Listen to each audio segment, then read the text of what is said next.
first. What's your name, Doug? Cleveland, Reverend Cleveland. First, we want to thank you for allowing us to come stand before you and bring the gospel to you. Doing this in this time we in right now. A lot of people ain't really cracking this book. You got a lot of people taking part in a lot of worship that the Lord ain't approving of. Okay? So what we want to do is, first I just want to thank you for allowing us to come before you. And then on top of that, we want to go into this Bible and identify the people this book is talking about. You know what I'm saying? Also, we was gonna start it off with the Sabbath, but that'll come in time. You know what I'm saying? But we want to start first with the identity of who the Lord chose to do His work. Not to say that everybody can't get salvation, but anybody can get salvation. But there's a protocol that the Lord set up. We got to know what this protocol is in order for us to even get to the kingdom. That's why Christ told the lady in John 4:22, you know not what you worship. We know we worship the salvation is of the Jews. So you need to find out who the Jews are so they can let you know how to get salvation. And that just fly by a lot of people. But when Christ spoke, Christ was speaking, he said things that he said things that he meant. It wasn't just for you to just take those things and use them as proverbs and get happy on with Sunday. He left this book and it was for us to read out of it. So we're gonna start off in Isaiah 34:16. Let's see what it says. And we want to kind of run down this covenant that the God of Abraham, Isaac, and Jacob that He made with the children of Israel. We're going to identify these people according to the book. What did Isaiah 34:16 say, bro? Seek you out the book of the Lord and read. So the scripture says, seek ye out of the book of the Lord and do what? And read. And read. Go ahead. No one of these shall fail. No one of these shall fail. Go ahead. None shall want her mate. None shall want her mate. So that book don't need no Quran. That book don't need no history book. It can speak by itself. That's why I say none shall want her mate. Can you read, brother? For my mouth they have commanded, and His spirit it hath gathered them. So for my mouth it have commanded, and His spirit it had gathered them. So everything that He said gotta come to pass. Everything in this book gotta come to pass. Just like we standing before you this day, knowing our history according to this Bible, it had to come to pass. Because He said in the latter time the knowledge would increase. And that's what's starting to happen right now. We're gonna finish that, brother. That's it. Let's go to Deuteronomy 29. And that's one thing we do, Pastor. We do a lot of reading. We read the book. You know what I'm saying? We go through this book. That's what Christ did when He went and stood in the synagogue on the Sabbath day. What He did, He read. He stood up and read. That's what the prophets did. They read the book. Anytime you're in service, you should be in service reading that book the whole time you're there. It's okay to pray. Praise the Lord. You know what I'm saying? That's okay. And then when you get done, the rest of that time you're in service, y'all need to be going through this book, going through these scriptures and getting understanding on what it is that He left for the children of Israel to do, how we're supposed to bring this gospel out the world. Deuteronomy 29 verse 1, bro. Go and read that. 1 and 2 for me. These are the words of the covenant. You there? You there? Yeah, all right. Deuteronomy 29, go ahead. These are the words of the covenant which the Lord commanded Moses to make with the children of Israel in the land of Moab, besides the covenant which He made with them in Horeb. Right, so these are the words of the covenant that Moses had to go before the children of Israel, and he had to tell them these words that was given to him by the Lord. Okay? Where you at, verse 2? Yeah. Go ahead. And Moses called unto all Israel and said unto them, Ye have seen all that the Lord did before your eyes in the land of Egypt unto Pharaoh and unto all his servants and unto all his land. Right, so He's letting them know y'all seen everything that the Lord did, okay? When He brought y'all out of Egypt, y'all saw all the miracles. You saw that you saw the power I gave Moses when He split the Red Sea. You saw when He sent the plagues through the land. Y'all saw everything that He did. So you don't need no more convincing. Okay? Go and drop down to verse 10 through 15. Go ahead. Ye stand this day, all of you, before the Lord your God, Go ahead. your captains of your tribes, your elders, and your officers, with all of the men of Israel. Right, so these are all the people that were standing before Moses at this time that's getting ready to make this covenant now. They finna come into an agreement. Okay? That's why He said, you stand this day, all you before the Lord your God, your captains of your tribes, your elders, and your officers, with all the men of Israel. Go ahead. your little ones, your little ones, your wives, and thy stranger that is in thy camp. So even the stranger that was up under Israel, even they stood before the Lord that day to get the law, statutes, and commandments. Keep reading. From the hewer of thy wood unto the drawer of thy water. Right, even from down to the person that gathered the wood, all the way down to the person that draw the water. Go ahead and read. That thou shouldest enter into the covenant with the Lord thy God, and into his oath, which the Lord thy God maketh with thee this day. Go ahead. That he may establish thee today for a people unto himself, and that he may be unto thee a God, as he hath said unto thee, and as he hath sworn unto thy fathers, to Abraham, to Isaac, and to Jacob. Go ahead. Neither with you only do I make this covenant and this oath, but with who? But with him that standeth here with us this day before the Lord our God, and also with him that is not here with us this day. So was we there back then? Because it said also with those who are not here this day. So we weren't there back then, right? Okay. Let's go ahead and drop down to verse 22. Nathan, get over there, please. All the way over. So that the generation, the generation to come of your children that shall rise up after you, and the stranger that shall come from a far land shall say, when they see the plagues of that land and the sicknesses which the Lord hath laid upon it, and that the whole land thereof is brimstone and salt and burning, that it is not sown, nor beareth any grass groweth therein. Right. Keep going. Like the overthrow of Sodom and Gomorrah, Admah and Zeboim, which the Lord overthrew in his anger and in his wrath. Go ahead, bro. Even all nations shall say, wherefore hath the Lord done this unto this land? What meaneth the heat of this great anger? Right, so if we were to keep these commandments, then we would have had everything that he told us. Being the head, not the tail. You understand? Never, always above, never beneath. Alright? So when we got down to verse 29 there, it was letting you know if we didn't keep them, what people was going to say when they came into the land. Okay? Go to 25, what it say, bro? Then men shall say, because they have forsaken the covenant of the Lord of their fathers, which he made with them when he brought them forth out of the land of Egypt. Right, so why is the land like this now? And what land is he talking about? He's talking about the land of Israel. Why is the land like it is now? Why can't it grow anymore? Why is the grass burnt? Why they got to bring food in? Why? Because the land is now desolate. Even to this day, it's desolate. Keep reading, bro. For they went and served other gods. They did what? They served other gods. So that's where you get your Christmas from. That's where you got your Easter from, your Thanksgiving. These are other gods that you worship. That image Caesar Borgia, that guy here, that's another image. The Lord told you he never gave us an image in him. You understand what I'm saying? He said no graven images at all. So these images that we have in church, these are other gods that we worship. See, this is the God that gave you Christmas, Easter, and Thanksgiving. That's why the Bible tells you, 2 Corinthians 11:4, beware of those that come preaching another Jesus. Who is that other Jesus? That other Jesus gives you Thanksgiving. That other Jesus gives you Sunday worship. And Christmas, and Easter, and Thanksgiving. You can't find that in this book. Keep reading, bro. Go down to 29. Where you at? 26. Go ahead. For they served other gods and worshiped them, gods whom they knew not, and whom he had not given us. Right, so the Lord didn't give us these other gods. The Lord didn't give us the stones and metal that a lot of so-called Muslims go over to the land and want to kiss that stone during their pilgrimage before they die. The Lord didn't give us that. But he gonna tell you, since you want to do that, I'm gonna give you gods of wood and stone. Since you want to go against me, I'm gonna give you gods of wood and stone. And just so you know, that was Christ that was talking. Just a little, because a lot of us think that was God in the Old Testament and Christ came in the New Testament. But in the Old Testament, that was Christ talking the whole time. That's why in the beginning of the book it said, let us make man in our image. Who was the us? It wasn't angel. Because the angel ain't in the form of a man.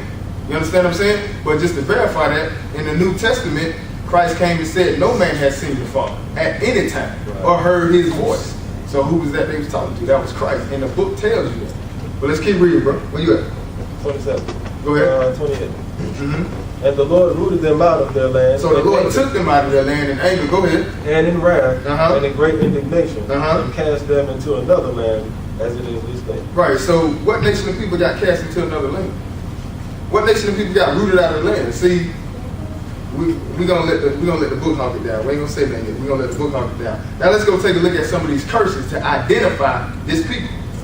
Okay? Let's go to Deuteronomy 28. We're going to start at 29. Deuteronomy 28 and chapter 29.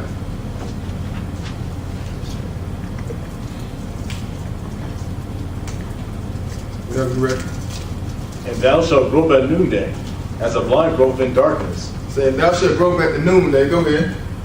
As the blind grope in darkness. As the blind grope in darkness. Go ahead. And thou shalt not prosper in thy ways. And thou shalt be only oppressed and spoiled evermore. And no man shall save thee. And no man shall save you. You're going to grope at the noonday. Meaning you lost. You looking for something. What a blind person do? When a blind person is blind he don't have his cane, and say he's trying to walk to the bathroom in an unfamiliar area, what he gonna do? He gonna grope. He trying to find his way. And there's a certain people that's on this earth today that's groping at the noonday. Even in the daytime, in the noonday, when it's bright outside, the scriptures say you're gonna grope. Meaning you're gonna be looking for who you are. You're gonna be trying to find out who you are. You're gonna be trying to find leaders that can tell you the truth. You're gonna be looking to Martin Luther King for him to tell you that he's been to the mountaintop and one day you come. You're gonna be looking, but you ain't gonna find. Keep on reading, bro. Go and drop down to verse 32. Thy sons and thy daughters shall be given into another people. Thy sons and thy daughters shall be given to another people, And thine eyes shall look and fail with longing for them all the day long. And there shall be no might in thine hand. Go ahead. The fruit of thy land and all thy labors shall a nation which thou knowest not eat of. And thou shalt be only oppressed and crushed always. Right, so let me ask you something. If the book say you're going to always be oppressed, what nation of people around the world that's still in oppression? I mean, literally think about it. What nation of people still in oppression? Like, even you got a president in the seat that you say, that they say was supposed to do things for us, and ain't nothing changed. Matter of fact, it got worse. You still oppressed. You still in your captivity. Why? We're going to let the book hog it down. Keep reading, bro. So that thou shalt be mad for the sight of thine eyes. You're going to be mad for the sight of your eyes. You're going to hate going through the stuff we're going through. We're going to keep trying. We're going to keep trying to come out of this. We're going to talk to other brothers on the phone and say, man, we need to come together and start a movement. We need to work together and see if we can come out of this, man. We need to start buying in our own neighborhoods. Lord said, you're going to always be oppressed. Why? Because then we read earlier that he set a covenant before them. He set a covenant before them. And what did the book say? The covenant stands even until this day. So that means we still got to walk according to the law, statutes, and commandments of the covenant that was given. So you got to understand, when they spoke, when the children of Israel were standing before the Lord back in the day, guess what they did? They said that we all the things that the Lord said we will do, us and our children. So they were speaking for us, and we weren't even there at that time. So guess what? The opposite of that blessing that they was so-called signing off on, because they went against what they said they was going to do, the blessing that they were signing off on, there's the other side to that, and that's a curse. So instead of us getting hit with the blessing, we got hawked down by the curse. And this curse is still on us today, but ain't nobody telling us this. Keep reading, bro. Where you at? In verse 34. Go ahead. Which thou shalt see. The Lord shall smite thee in the knees and in the legs with a sore botch that cannot be healed. Go ahead. From the sole of thy foot until the top of thy head.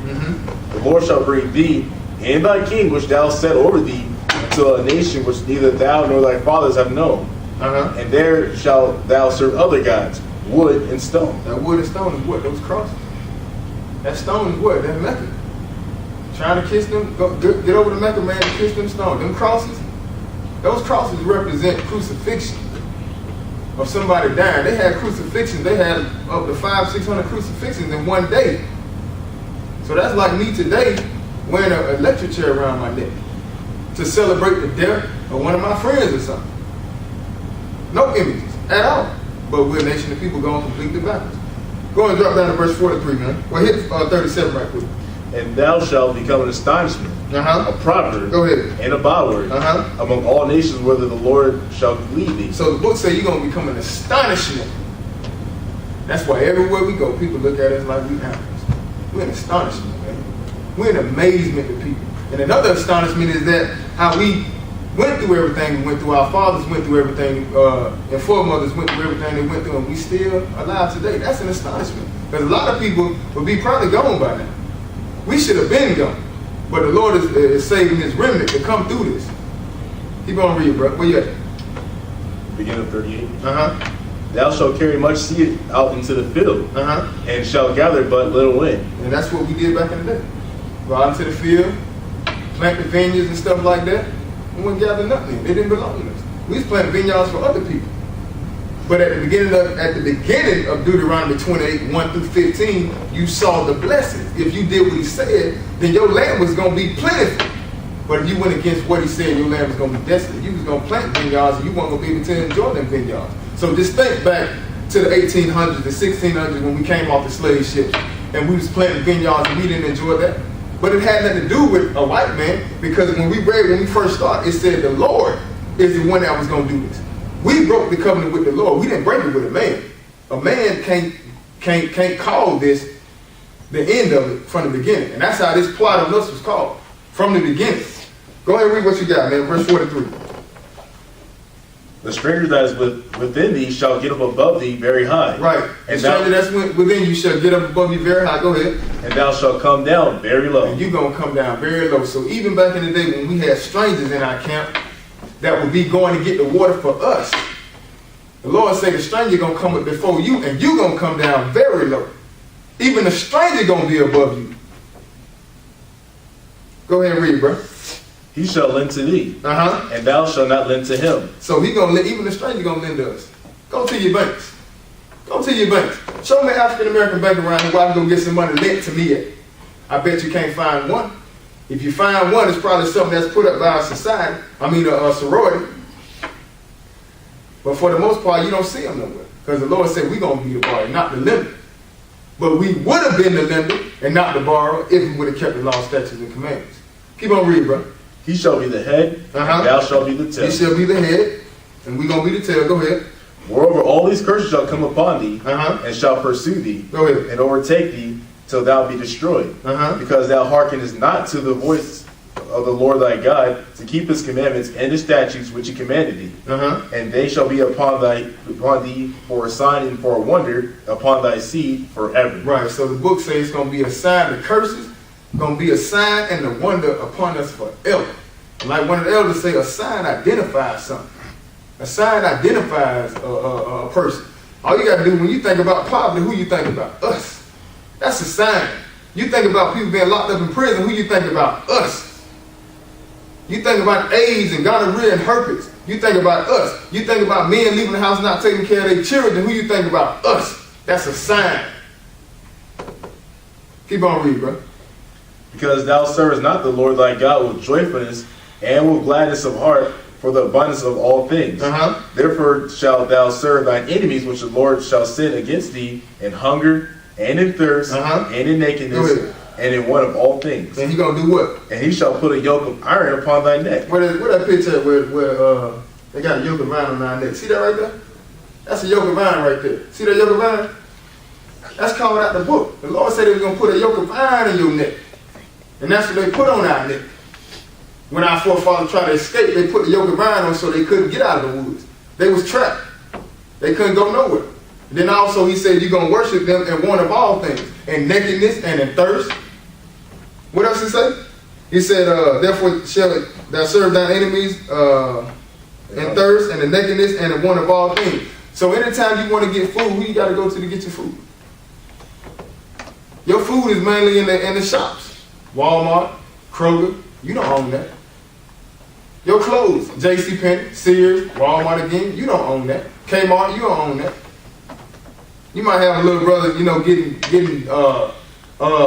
clothes from uptown New York or whatever, and they send them down here, they may sell them out the back of their trunk. But guess what? You still had to go to somebody else to get it. It ain't like you got sweatshops in your backyard creating clothes.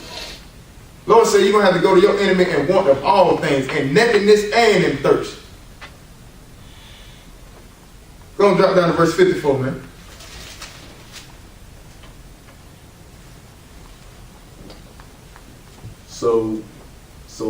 So that the man that is tender among you and very delicate, his eyes shall be evil toward his brother, and toward his wife of his bosom, and toward the remnant of his children which he shall leave. So the scriptures say the man that is tender among you he gonna end up being evil. The one used to have respect for the elders. We reverence the elders. You know what I'm saying? We had pride about taking care of families at some point. He said that I'm gonna be evil towards his brother. That's why you see a lot of young brothers now going up and down the street. Now we look at each other and stare at each other like we crazy, man. Brother can walk past me, I don't even know him. Shoot me right on the spot. Because the book says his eye gonna be evil toward his brother. And just so you know, so to bring it home a little bit, it said toward the wife of his bosom, and toward the remnant of his children, which he shall leave. What nation of people you know fills up the Maury Povich show? Talk about the blacks. That's right. But I want to, if you don't mind, I want to interject where you mentioned about the young black man. A lot of them are lost because where I grew up, I was born in the South, and the mentoring, such as older gentlemen like myself, like yourself, like this self, forgot about this guy right here when we saw him in the street, where we would pull him aside years ago and talk to him, guide him and instruct him. Don't let him get away with some of the stuff that they get away. That's the way I was brought up. A lot of that mentoring among blacks, among us, are lost now. Well, that's where we used to be gentle. The man that was gentle among you, you know what I'm saying? Like I was saying, we had respect for one another. You know what I'm saying? We didn't mind. I remember back in the day, I would get chastised by somebody else in the church. I mean, there wasn't no extreme whoopings and nothing like that, but I still feared other men in the church when I was coming up, even though they might not have been taught right according to the scripture. I still feared them because I knew they could whoop me the same way my father could. You understand what I'm saying? But now it's completely gone. Now we don't care, man. You can't touch us, nothing like that. Matter of fact, they got laws set up where you can't hit nobody. You can't. The parents can't even hit their own children, or spank them, or chastise them, or correct them. But it all goes back to what the Lord said was going to happen. Your eye was going to be evil towards your brother. So now you got elders don't even want to come deal with us. Don't even want to come talk to us. Why? Because we not only are we going backwards, we also pose a threat. You know what I'm saying? Because the respect is gone out of the household. The respect is gone for us and how we felt about, the elders back in the day. So they don't want to deal with us, and we don't want to deal with them. And I'm just saying, not me per se, but I'm just saying the generations now. It's a difference. The generations are completely separated now. But you can't blame nobody for this but the Lord. And I can't really blame him because he set before us life and death, blessing and cursing. If we would have kept his law, statutes, and commandments, we'll still be at the top. But we broke them, so we at the bottom. Go ahead and keep reading, man. Where you at? Beginning 55. Beginning 55? All right, go ahead. So that he will not give to any of them of the flesh of his children. Drop down to 56. Let's see who else is going to cover. Now, we done covered the man and say the man going to hate his wife and leave the remnant of his children. Let's see if the wife going to do it. Go ahead. The tender and delicate woman among you, which would not venture to set the sole of her foot upon the ground for delicateness and tenderness, her eyes shall be evil toward the husband of her bosom. Right, she don't like her husband either. I don't need you. Nigga, get out. I can do it myself. I don't need you. You ain't nothing. But that's completely out of order. But it's that curse. Go ahead, read, bro. And toward her son, and toward her daughter. So she gonna be, her eye gonna be evil toward her son and her daughter also. So don't count it a strange thing when you see a young lady take a child and drop it in a dumpster. It's in the book. He said her eye gonna be evil toward her son and her daughter. It's just a lot of these cases ain't being reported. Go ahead and keep reading, bro. Go ahead and drop down to verse 65. 61. Also, every sickness and every plague, which is not written in the book of this law, them will the Lord bring upon thee until thou be destroyed. So who the main one filled with AIDS? Matter of fact, you got a book that tell you, man, that they actually plotted and created AIDS to kill off us. That plague wasn't in this book. Well, he covered it just in case you did get it. You covered. I'm going to hit you with plagues that ain't in the book. So anytime you see the government creating different diseases, you going to get it. You going to get it. Since you want to serve other gods, you don't want to do what I say, you don't want to keep my law, statutes, and commandments, I'm going to hit you with everything. I'm going to hit you from diabetes. I'm going to hit you with cancer. I'm going to hit you with AIDS. I'm going to break your house up. I'm going to have you to the point where you're scared to leave your house and you're scared to come back in your house. You ain't going to want to walk down the sidewalk. Why? Because you're going to be trembling for your life. Since you want to disobey and go against me, I'm going to turn my face from you. I'm going to act like I don't even see you. And that's what we're dealing with. See, a lot of us think we're dealing with a God that play games. That's going to come back and make us think that everything is okay. Like he cool with what's going on. That ain't the God of this book. The God of this book will kill you instantly and won't think twice about it. That's why he told Moses. What he told Moses? Step to the side. He was going to start up a new generation through Moses. But Moses had to remind him of his word. Look, hey, Lord, you just brought the children of Israel out of Egypt. So if you kill them, they're going to think that you ain't got no power to control these children. So the Lord repented of it and said, okay, I ain't going to do it. But we thinking that we can play with this God. The same God that did what he did back in the day and caused all that destruction on the Egyptians when they had the Israelites in captivity, the same God gonna bring ruckus on this world for the disobedience. All the sodomites, all the stuff that's going against this book, the Sunday worship, the eating pork, going against him. The Lord said when he returned, he gonna consume those eating swine flesh. And that's in Isaiah 66 and 17 in the book. When he get back, he gonna kill those eating swine flesh. Remember the scripture so you can see it for yourself. In the meantime, I'm gonna keep jacking you up with diabetes. I'm gonna keep jacking you up with cancer. Because you don't want to listen. Stiff-necked people, rebellious people. That's what he called. That's what the prophets came to say. Stiff-necked people, rebellious people. Don't want to hear the law of the Lord. That say to the seer, see not. Prophesy not unto us right things. Speak unto us smooth things. So that's why people want to hear about prosperity. They don't want to hear about the God of this Bible. They want to hear about if I sow my seed, I'm going to get 100-fold return. I was one of those. That's all I wanted to hear. But at the same time, the Lord woke me up. If it ain't coming out this book, put it down. The scripture even tells us that we're not even supposed to celebrate Christmas. That's in the book. Jeremiah 10. And that's why we started the scripture off with read. Seek ye out of the book of the Lord and read. That's what's going to get you salvation. Read the law, statutes, and commandments of this book, get an understanding on it, and do it. Let's go on to what's the name, man? Let's get down to verse, where you at? Beginning of 62. Go ahead. And you shall be left few in number, whereas you were as the stars of heaven. Now, we used to be as the stars of heaven, but the book says we're going to be left few in number, right? Right? So why don't you pull up what they call a pole? Pull up a pole, right? Who at the bottom of the pole? Huh? Who at the bottom of the pole? Yeah. Are we the majority or the minority? Minority. The Lord said you're going to be few in number. Now, you got other nations coming over to America, and guess what? You still few in number. You were as the stars, you were like the numbers of the stars, which can't be numbered. Now you're few in number. Keep on reading, brother. Because now what is not obeyed the voice of the Lord thy God. And it shall come to pass, as the Lord rejoice over you to do good, and to multiply you, so the Lord will rejoice over you to destroy you. So the Lord is rejoicing over our destruction right now. Because he was rejoicing over us when he was multiplying us. When we was his people. We still his people now, don't get me wrong. Because at the end, he said he's going to call us back. And that's what's happening right now. That's why we starting to understand this book now.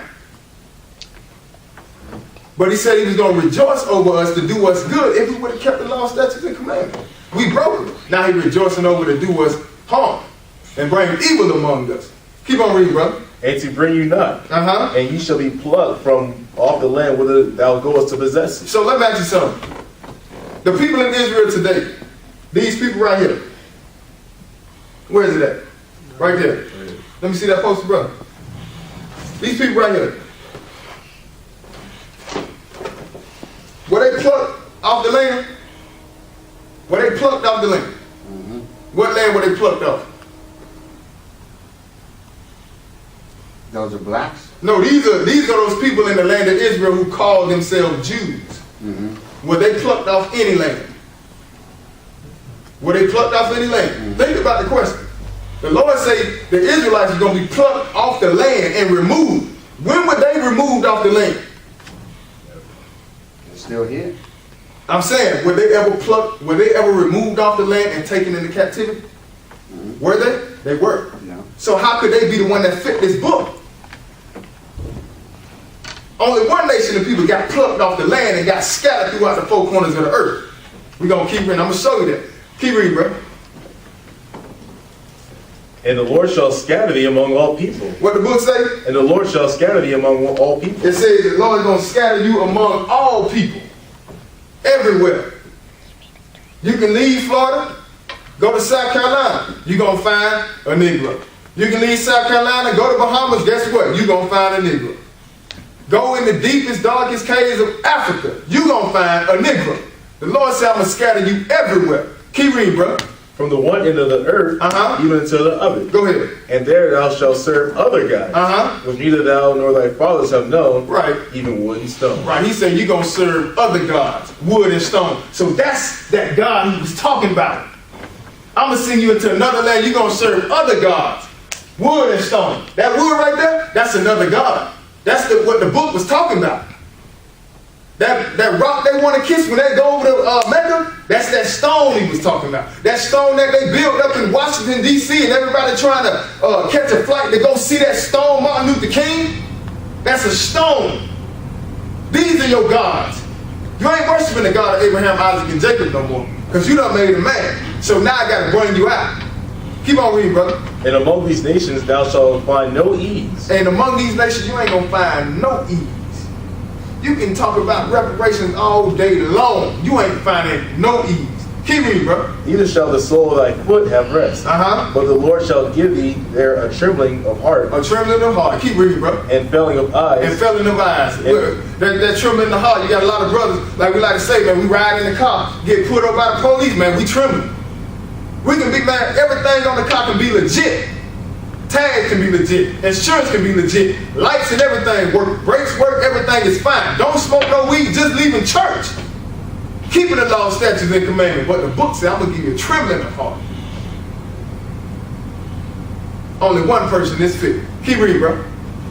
And the failing of eyes. And the sorrow of mind. Go ahead. And thy life shall hang in doubt before thee. Your life going to hang in doubt before you. Go ahead. And thou shalt fear day and night. And you're going to fear day and night, And shall have none assurance of thy life. You're going to have none assurance of your life. Go and drop down to verse 6 there. And the Lord shall bring thee into Egypt again with ships. Now the book say the Lord going to bring you into Egypt again with what? Ships. Ships. Now, before we go on, let's get Exodus 20. And let's see what this word Egypt means according to the Bible. See, what a lot of people got to understand that Egypt was not the original name of the land Egypt right now. Ham had sons that went into that land. One of the sons he had was Mizraim. Okay? The land of Mizraim was named after Ham's son. Okay? But when the children of Israel went into captivity in the land of Mizraim, that was known to us as our first bondage or our first slavery. So when we came out and they renamed it, they named it Egypt. Why? Because Egypt means house of bondage or a condition of slavery. So the Lord say, I'm going to send you into Egypt again with ships. He let you know I'm going to send you back into Egypt. Not the Egypt that you know, because he told us we ain't going back to that one. I'm going to send you into another Egypt. And what Egypt was that? That we came out on ships on. We went into all the four corners of the earth when we got off the west coast of Africa, and we got scattered by ships. That was us on the bottom of these ships right here that went into captivity. And the book called it before we even came into captivity. The book spoke it. And that's why they don't want you reading Old Testament, because they don't want you knowing your history. If you know your history and wake up, then you can't be under oppression no more. That's why the book says you shall know the truth, and the truth shall make you what? Free. It's going to make you free because you ain't under the mindset of what the bond is, the yokes of iron that they got you under now. You ain't under that no more because you know the truth now. You know that this was us in these slave ships. It wasn't Africans. Because originally we came from the land of Canaan and went down into Africa running from the Romans. And once we ran from the Romans, the Africans and all the other nations gathered up the Israelites and sold us into captivity. And that's how we got to America. That's how we got down to Jamaica. That's how we got to Haiti. That's how we got to Brazil. That's how we got to all the 4 different corners of the earth because the Lord said, I'm going to send you into Egypt again with ships. And what's going to happen? Hold on, read what you got. Exodus 22, what it say? I am the Lord thy God, which have brought thee out of the land of Egypt, out of the house of bondage. So the book says, I am the Lord thy God, which have brought thee out of the land of Egypt, out of the house of bondage. Let's get another one. Let's get another definition of this word Egypt according to the book. Let's see if it say house of bondage again. What you got? Deuteronomy 5 and 6. Or Exodus 13 and 3. I am the Lord thy God, which brought thee out of the land of Egypt. I am the Lord thy God, which has brought thee out of the land of Egypt. Go ahead. From the house of bondage. Out of the house of bondage. There you go again. We can go 2 more places. We can go throughout the whole book. Yeah, about 10 more, man. Where they tie Egypt, meaning house of bondage. That's why in America, the Israelites sit in captivity today. But keep reading. Do me a favor. Sit down, please. Sit down. You know better. Get over there in the center right there. Go and read what you got. And the Lord shall bring thee into Egypt again with ships. So the book say the Lord gonna bring you into Egypt again with ships. Go ahead. By the way whereof I spake unto thee, thou shalt see it no more again. Go ahead. And there you shall be sold unto your enemies for bondmen and bondwomen. So you gonna be what? Sold unto your enemies for bondmen and bondwomen. So who's that on the slave blocks right there being sold? When that us being sold? Blacks. Yeah, it wasn't Africans. That was us being sold. Just so you know, that was us being sold. That's what the book was talking about. You understand? The book said you're going to be sold to your enemies as bondmen, which is the male slave, and bondwomen, which is the female slave. Keep reading, bro. And no man shall buy you. Martin Luther King ain't going to free you. That word buy means redeem, set free. The Lord said, ain't no man going to buy you. Ain't no man going to free you. Ain't no man going to get you out of this. You know why? Because when he get back, that's when he going to grab us out of this captivity. That's in the book. That's in the book, but by us not reading, we have no understanding. A lot of the pastors, it's quiet as a cat. They being taught by people who don't know this book. What you think? How you think the schools were set up? The theology schools. They were set up by Gentiles who don't know the book. Because the Lord said, of all families of the earth, only you have I known. Therefore I will punish you for your iniquities. Meaning the Israelites, I gave the gospel to the Israelites. I didn't give it to nobody else. So in all these theology schools, you've been sitting up here all this time under these preachers for 20 and 30 years and still in the same condition. Because the knowledge that we got from them ain't got nothing to do with this book. Nothing. The Lord say keep the Sabbath day, which is the 7th day of the week. Theology tells you to do what? Keep the first day, Sunday. The Lord say honor my death. What the theology schools say? Honor his birth, December 25th, which is actually the worshiping of the sun, or giving honor to Nimrod out of Babylon. Goes completely against what the Lord said. He tells us to keep Passover throughout our generations until he returns. We say, no, we're going to keep Easter, which was set up on orgies. Find it in the book one time. And that's when Herod was talking about what they was going to do to Peter, wasn't it? What they was going to do to Peter after they finished celebrating Easter, they was going to have Peter killed. That's what they was celebrating. Christ was doing that time when Christ was here, they was keeping all that wickedness. Everything you got today goes all the way back to Babylon. That cross right there, that goes back to Tammuz. That the Lord, when they walked in the room, they seen the girls in there crying over Tammuz. That's what the T stands for. and some people use it for the cross, goes completely against this book. So when the Lord returns, when he bring his wrath, when he get back, he bring it. He bring it. That's why the book say he coming back with a vesture dipped in blood. Meaning he gonna do a lot of killing. A lot of us gotta go. You don't want to do what the book say, then your plight is already determined. Your end is already set. Your destination is already arrived. Where we at, man? Go to Leviticus 26 right quick. Let's start at verse 1. 1 through 4.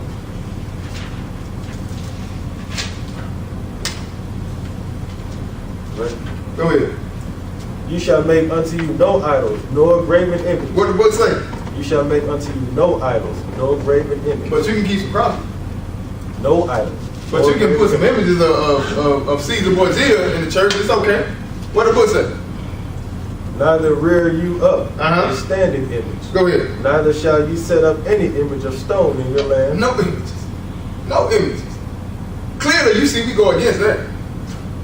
We clearly go against that. Keep reading, bro. To bow down unto it. Uh-huh. For I am the Lord your God. Go ahead. You shall keep my Sabbaths Uh-huh. and reverence my sanctuary. You should keep my Sabbath. That's with an S. Okay, because not just the 7th day of the week, but he got other Sabbaths that he said we should keep. This is coming out the book, brother. All we're doing is reading to you out the book. I mean, if you're thinking to yourself, okay, that law was done away with, I can show you in the scripture where it ain't been done away with. He said, to heaven and earth pass, one jot or one tittle shall in no wise pass from the law, till all be fulfilled. Matthew 5 and 17. I can take you to 1 John 3 and 4, where he said, those who say they know me, 1 John 2 and 4, those who say they know me and keep not my commandments is a lie, and the truth ain't in them. But that's in the New Testament. So why is he telling you in the New Testament to keep my commandments? In the New Testament, he said, those that love me, keep my commandments. Paul even said, the law wasn't a grievous thing. But we've been taught that we ain't got to keep it. The same thing we've been taught about not keeping the law, guess what? That's that same spirit that came on Eve and caused her to go against the Father. That same spirit that's speaking them lies. And we getting taught lies in the church today. The same exact thing. The same exact thing, we've been taught lies. Ain't nobody telling us we got to serve the God of this book. They give us 2 or 3 scriptures, and then from that point on, emotions take off. And if I meet you outside the church and ask you, what y'all talk about in church? Man, I do not know. I ain't got no idea. 30, 40 years of this, man. 50 years of this. Generations of this has been going on, man. And now you look around and you see these people going completely backwards because they done walked away from their God. The living God. Not a statue God. The one that brought them through the land of Egypt. The one who split the Red Sea and showed them his mercy, showed them his power. This is the God they dealt with. This is the God that took care of them and fought battles for them and wiped people out for the children of Israel. And now we spit in his face, and we spit in his face then, and we doing it now. So that's why wrath got to come on these people first. You ain't seen nothing yet. When you see little things happen in Haiti, some of those are Israelites over there. Some of those are Negroes over there that are from the tribes that are scattered. But they saving the best for last. America, where most of the slaves were carried to, the Lord saving the best for last. Because over here we done got high-minded. We don't want to hear nothing but what the book says. I can sit up here and talk to people. I can talk to my grandparents that have been in the church all day life. And I go sit down and say, well, you know, according to the book, we supposed to do this. First thing they tell me is, don't open up the book. Don't open the book. Why not? Why we can't open the book and see what the book says? The Bible tells you no prophecy of the scripture is of any private interpretation. So when I look at the book and I see it say Sabbath day, it should mean the same as what Sabbath means to you when you see it. If you see Sabbath and you look up the dictionary, look in the dictionary and it says 7th day of the week, and I look at the word Sabbath and it says 7th day of the week, then guess what? We should be worshiping the Most High on Saturday, the 7th day of the week. Why is it that I look in here and it says Sabbath, but I see people going to worship on Sunday? Why is it that the Lord said keep the Passover, and he said that he was going to be in the earth 3 days and 3 nights, like Jonah was in the belly of the whale, but I see Christian churches keeping Easter when that's from Friday night to Sunday morning. That's a day and a half. That ain't 3 days. How can you go to school and get all these degrees, masters and all this type of stuff, and you can't add 3? Are you serious? You can't give me 3? I can't get 3? With all these degrees, all this money you don't went in debt for this school that you go to, and you can't give me 3. All I asked for is 3. Show me how you get Friday to Sunday, 3 days. When the Lord said he's going to be in the earth, in the heart of the earth, like Jonah was in the belly of the whale, 3 days and 3 nights. But yet still, every year, people going up, taking part in Easter, getting Easter eggs, which represent fertility, sex. You ever paid attention to the Playboy bunny? And then the bunny in the church? Can't you see it all comes from Satan? This is the same one that's been deceiving us. This is the same one that told us that we African American. But according to the Bible, we the Israelite, and we supposed to be teaching this gospel. Go ahead and read what you got, man. Where you at? The end of 2. Go ahead. I am the Lord. Uh-huh. If you walk in my statutes and keep my commandments and do them, then I will give you rain in due season. Right. Now go ahead and drop down the keep going to 4. Keep going to 4. And the land shall yield her increase, and the trees of the field shall yield their fruit. All right. Now where you at? That's 4. I'm at 5 right now. Okay. Drop 15. And if you shall despise my statute. Now, if you despise his statute, he told you now he's going to bless you if you kept his law, statute, commandments. Now he's telling you if you despise his statute, what's going to happen? Keep reading, bro. Or if your soul abhor my judgment. If you hate my judgments, go ahead. So that you will not do all my commandments, but that ye break my covenant. So you're going to break my covenant now. Okay? Now I did all this for you. I even reminded you of what I did when I brought you out of the land of Egypt. If you break my covenant, go ahead. What it say? I also will do this unto you. So he gonna get at you. I'm gonna also do this unto you. See, that's the thing. We think that the Lord, he just sit back and he make the covenant, you break the covenant, and you good.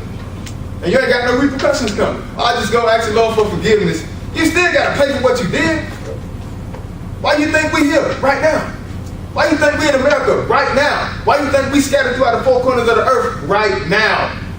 Even though our forefathers broke the law, statutes, and commandments, I can't just come up and be born and say, Lord, forgive me, put me back. No, I'm serving my punishment.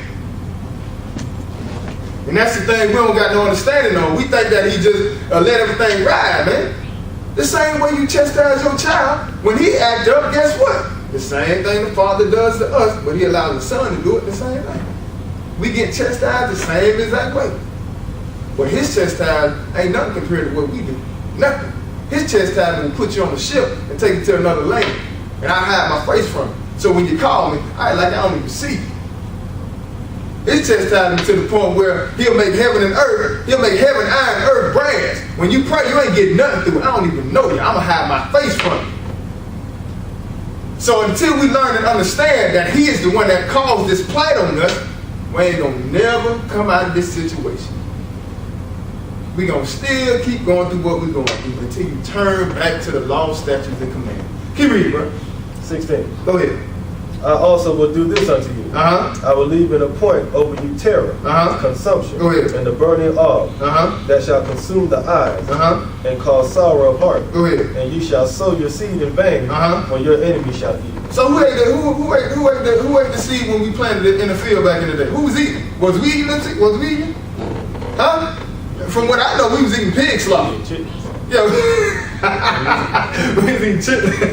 Yeah, we was eating pig slop. We harvested seeds, but we didn't eat them. We didn't eat nothing. We planted them, we harvested them, and the book say the enemy gonna eat them. We ain't eating nothing. You can't get out of this, man. This only fits one people. Keep on reading, bro. 17. Go ahead. And I will set my face against you, and you shall fall, and you shall be slain before your enemy. Now you hear what he said, I'm going to set my face against you. That means when you set your face against somebody, you become their enemy. You don't want to have nothing to do with them no more. The Lord said he's going to set his face against us, man. So that's why you can see everything going on and it seems like ain't no help coming. That's why the leaders ain't doing nothing no more, man. Because they ain't got no guidance. They don't have guidance at all. They look to people like Al Sharpton. That's who they look to. They look at TD Snakes. That's who they look at.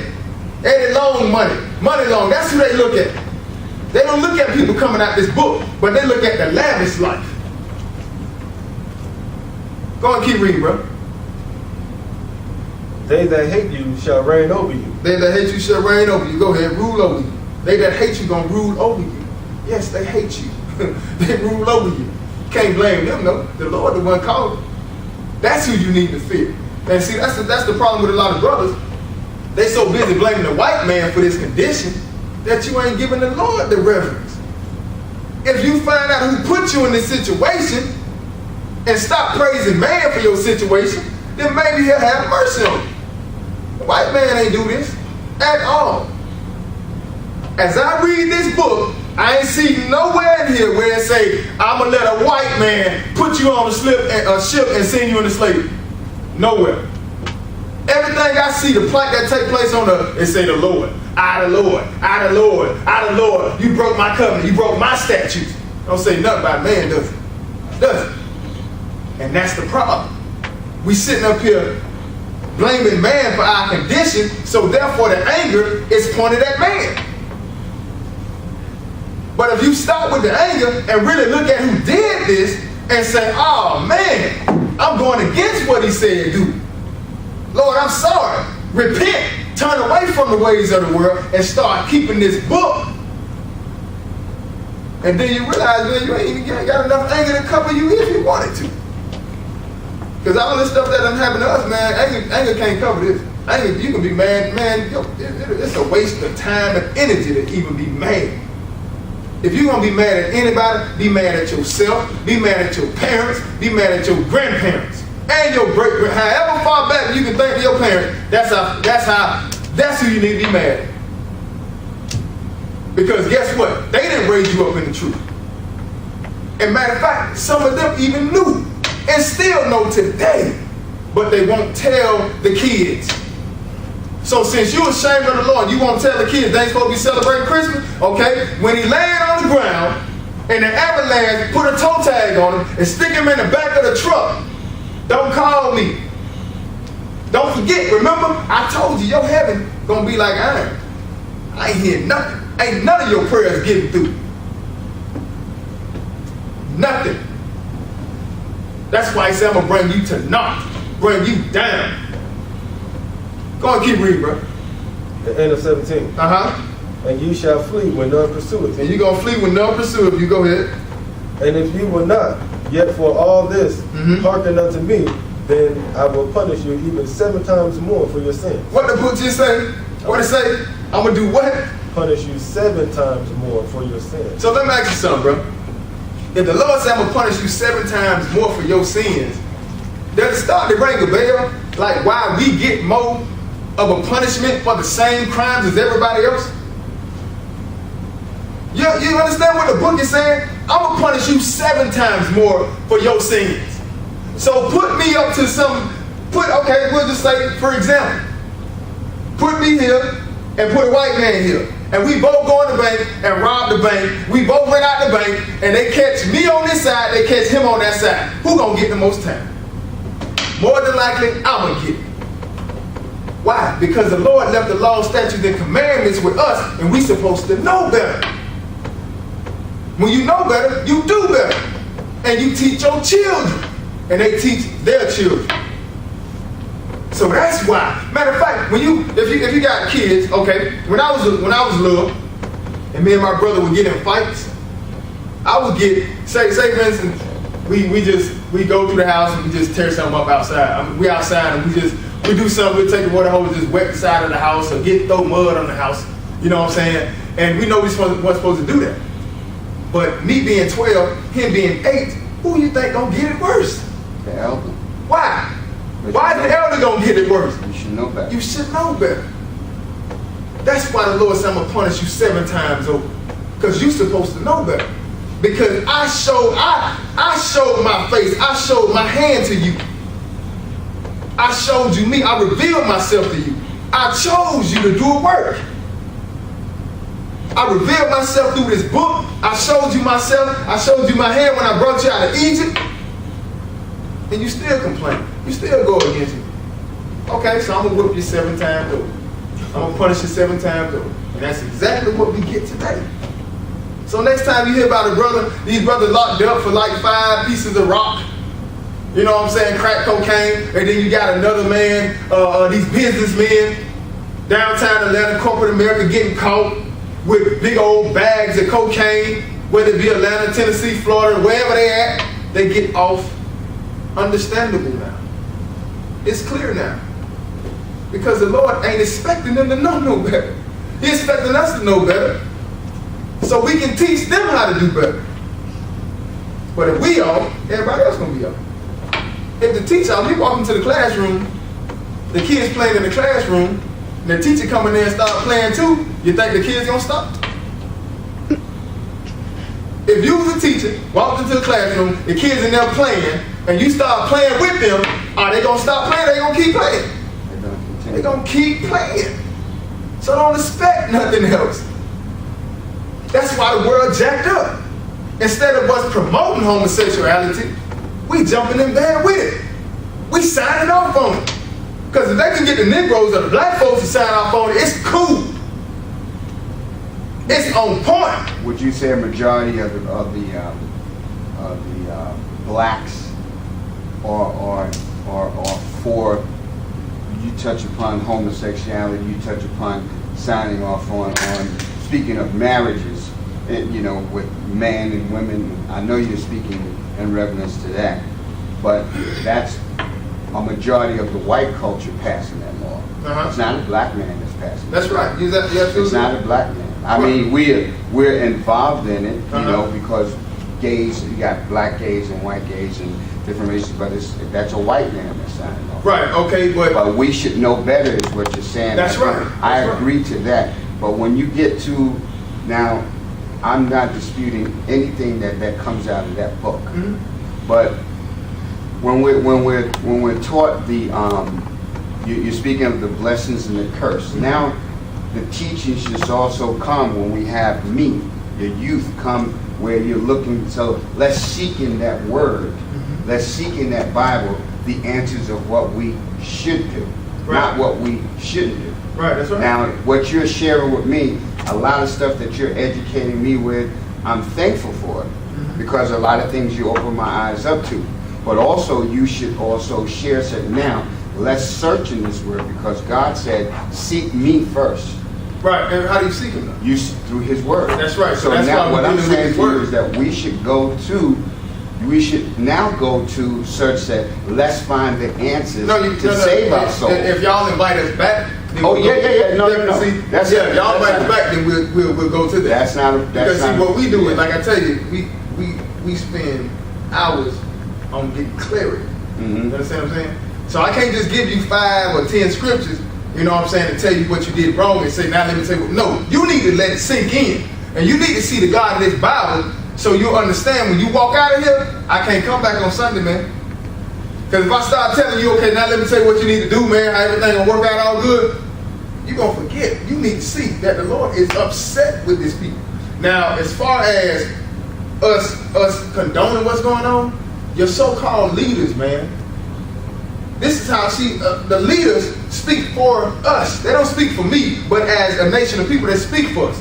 Your Creflo Dollars, your Al Sharptons, your Jesse Jacksons, all these people speak for this community. And they're not speaking out against homosexuality. You understand what I'm saying? They're not saying nothing. Matter of fact, Al Sharpton said a couple weeks on the radio, I'm the first preacher to come together and do a rally for gay rights. That goes against the book. That goes against what Christ said. So anything that goes against Christ makes them what? Anti-Christ. And that's what a lot of us are falling up under right now. Anti. Everything y'all do here in this church, brother, is anti-Christ. Everything. If you keeping Easter, anti-Christ. You worshiping on Sunday, anti-Christ. You eating pork, anti-Christ. anti-Christ. Thanksgiving, Christmas, anti-Christ. That goes against what he said. He told us what to do in this book. It was clear. It's clear. But these theology schools have taken this book and told you it was a religious book when it's not. It's a history book. It tells the history of African Americans who were in slavery to Africans. Two different people. Not the same people, but they told you the same people. Why you think when Africans come over here they don't like you? Because they know you ain't them. You think you them. Like when the brothers say you walk around wearing dashikis and they show up with 3-piece suits on. You thinking you so-called getting your soul back.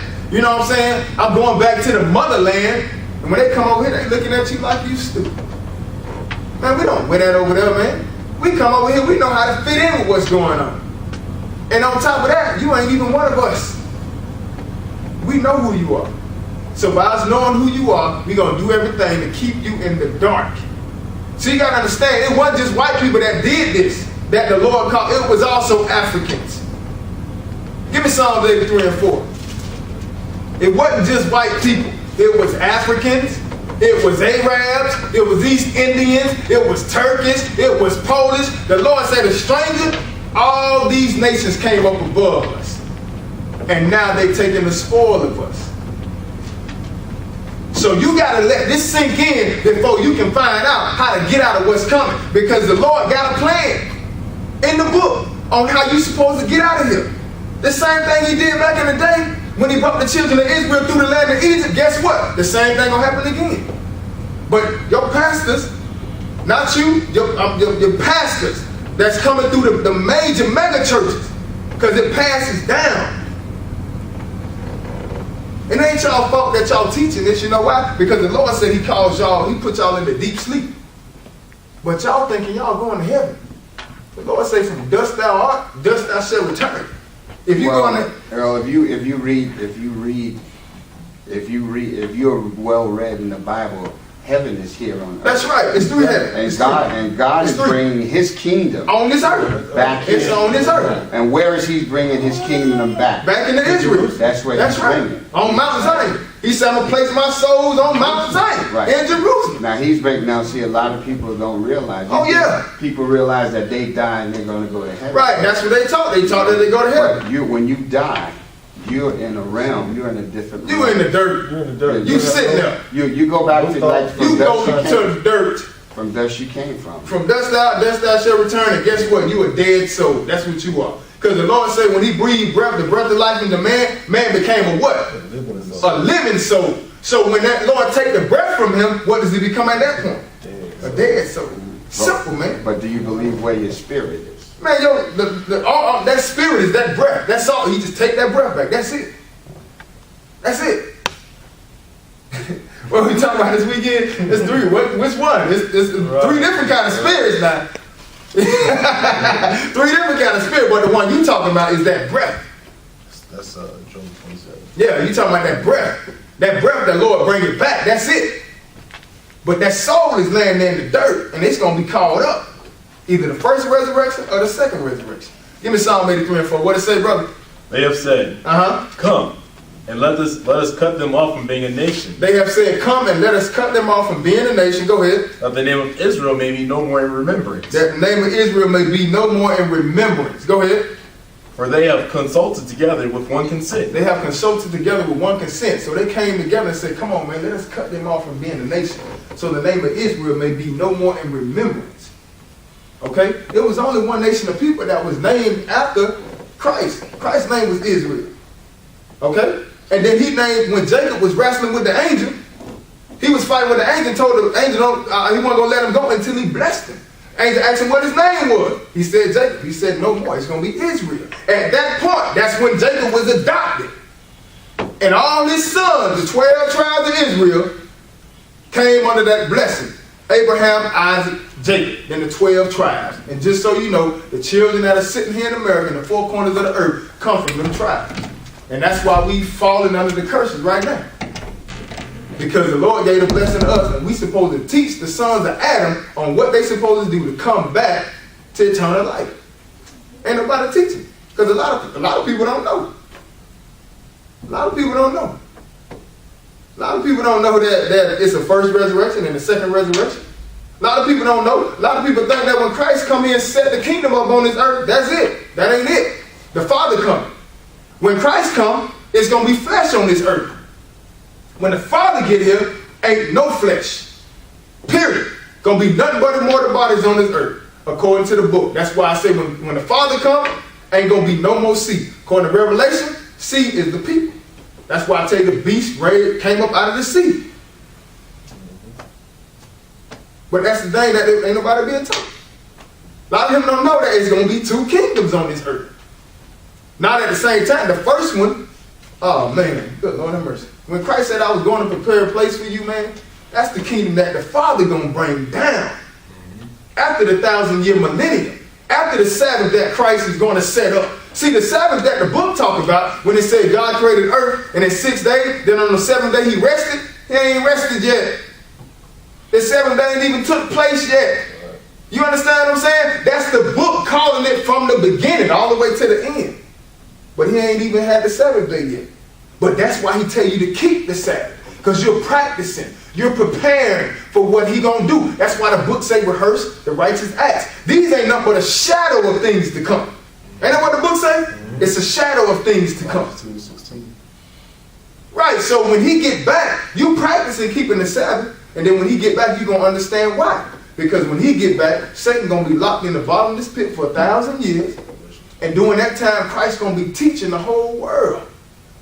You understand what I'm saying? If you ain't going to keep his law, statutes, and commandments, you're getting purged out before you even get into the kingdom.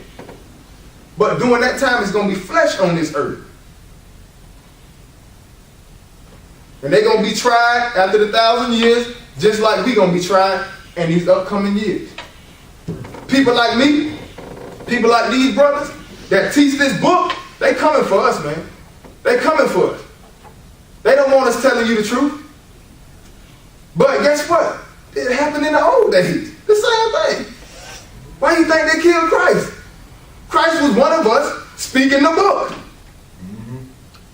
Speaking the book. They had to get rid of him. Why? Because he went against what they said. He went into the church, turned over the tables of the money changers. That's going against their flow. When we come speak this book, we going against their flow. We going against their Sunday worship. We going against their Christmas, their Easter, their Thanksgiving.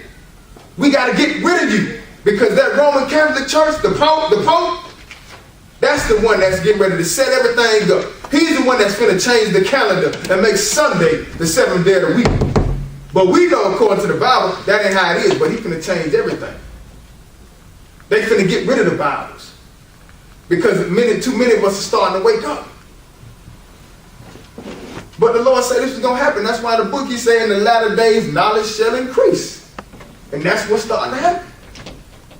Who would have thought? Who would have thought you got young men understanding the book now? Who would have thought? But can't no man do this. This was all called forth by the Lord, man.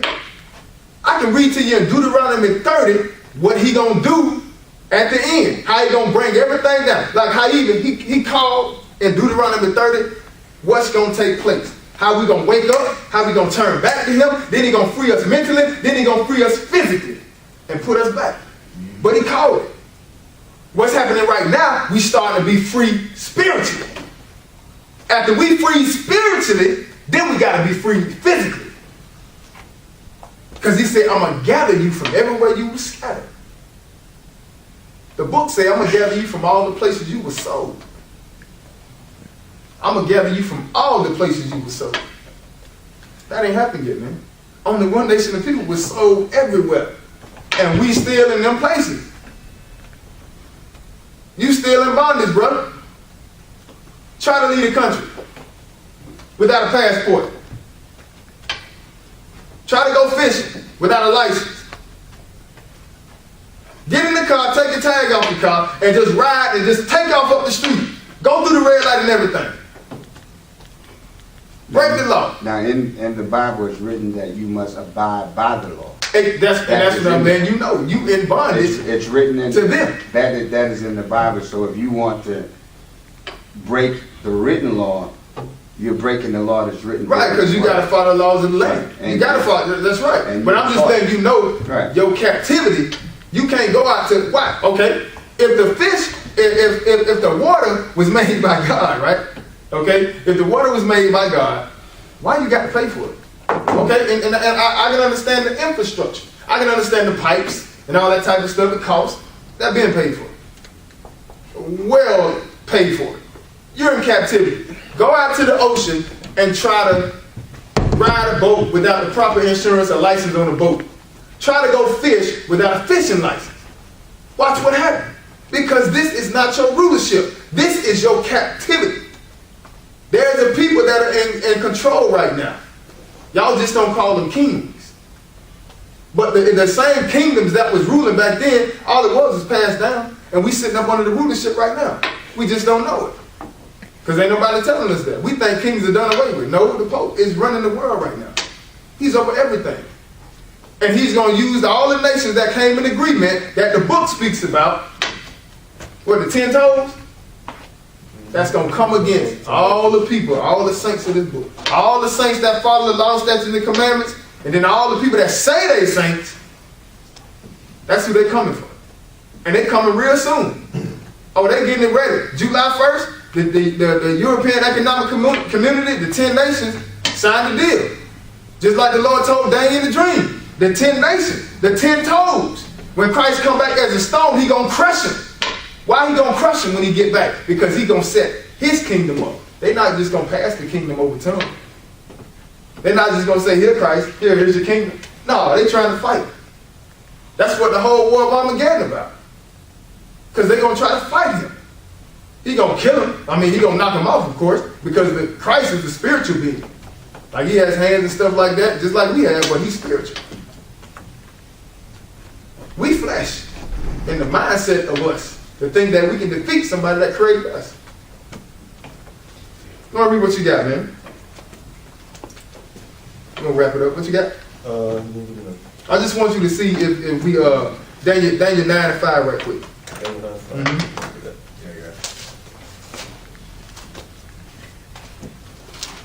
Daniel 9 and 5, and we're gonna go to what's the name right quick. There's a lot of okay. Give me what's the name? Leviticus 26, verse 44 and 45. What you got, Daniel 9, man? Daniel 9 and verse 5. Now this when Daniel realized, man.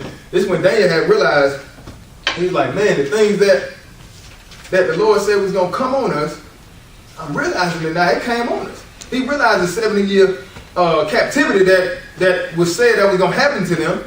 So now in this captivity, he realizing, oh man, we in captivity. I finally understand what Jeremiah was talking about. Go ahead and read what you got, bro.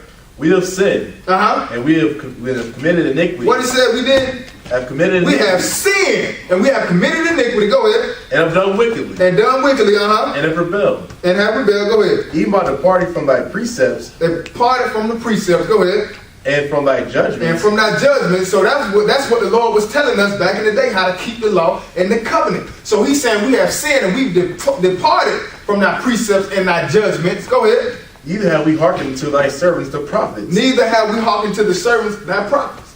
And just like we come in today, giving you the book, the word of the Lord, because that's what prophets did. They spake with the word of the Lord. Now we read the word of the Lord. When we go to Daniel, that's a prophet. Go to Jeremiah, that's a prophet. We read what the prophets were told or what they wrote down. So now we coming to you and letting you know, put down the ways of the world. Put down all this stuff that y'all doing, man. If it don't line up with the book, don't do it. If you can't read it, you ain't got no business doing it. But just like Daniel said, we didn't hearken.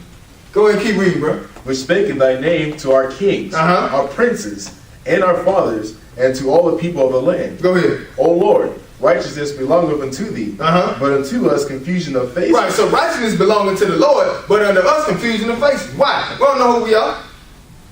When y'all was coming up, you probably was colored, right? What they call you when you was coming to color? Then they start calling you Afro They are colored. First it went from boy, colored, Negro, black, African American, Afro American. Now they got some centric thing out. Confusing the faces, man. Even in Daniel's day, he was saying, righteousness belongs unto you. You can't do no wrong, Father. Your word is pure. Unto us, confusion of faces. I don't know what's going on, man. We gone now, bro. What happened? How do we get out of this? Confusion of faces. Keep reading, brother. As at this day. As at this day. Go ahead. To the men of Judah. And to the inhabitants of Jerusalem. And unto all Israel. Go ahead. That are near. And that are far off. Through all the countries whither thou hast driven them. Because their trespass of what they have trespassed against thee. Because they have trespassed against thee. So what the book mean when they say they have trespassed against thee? They have not followed the word. That's right. They broke the law. They went against what he said. Drop down to 11 and 14 right quick. And I want to show you something, man. Go to 11, drop down to 11, read 11 through 14. And brother, you give me what's the name? Give me Luke 13, 34 and 35. And I want y'all to see who this was that was giving them these statutes and commandments back then. Go ahead and read, but they ain't going to catch it. People in the church don't catch it. Yeah. They got to be taught by people who going to teach them the book. Go ahead and read, bro, what you got? Yeah. All of Israel has transgressed thy law. So all Israel has transgressed the law. Not just Jews. All Israel. Israel is made up of the 12 tribes. Daniel saying in the book, all Israel have transgressed thy law. So why they just be pushing the issue of just Jews? First off, them ain't the Jews. You hold Revelation 2 and 9. We're going to hit that.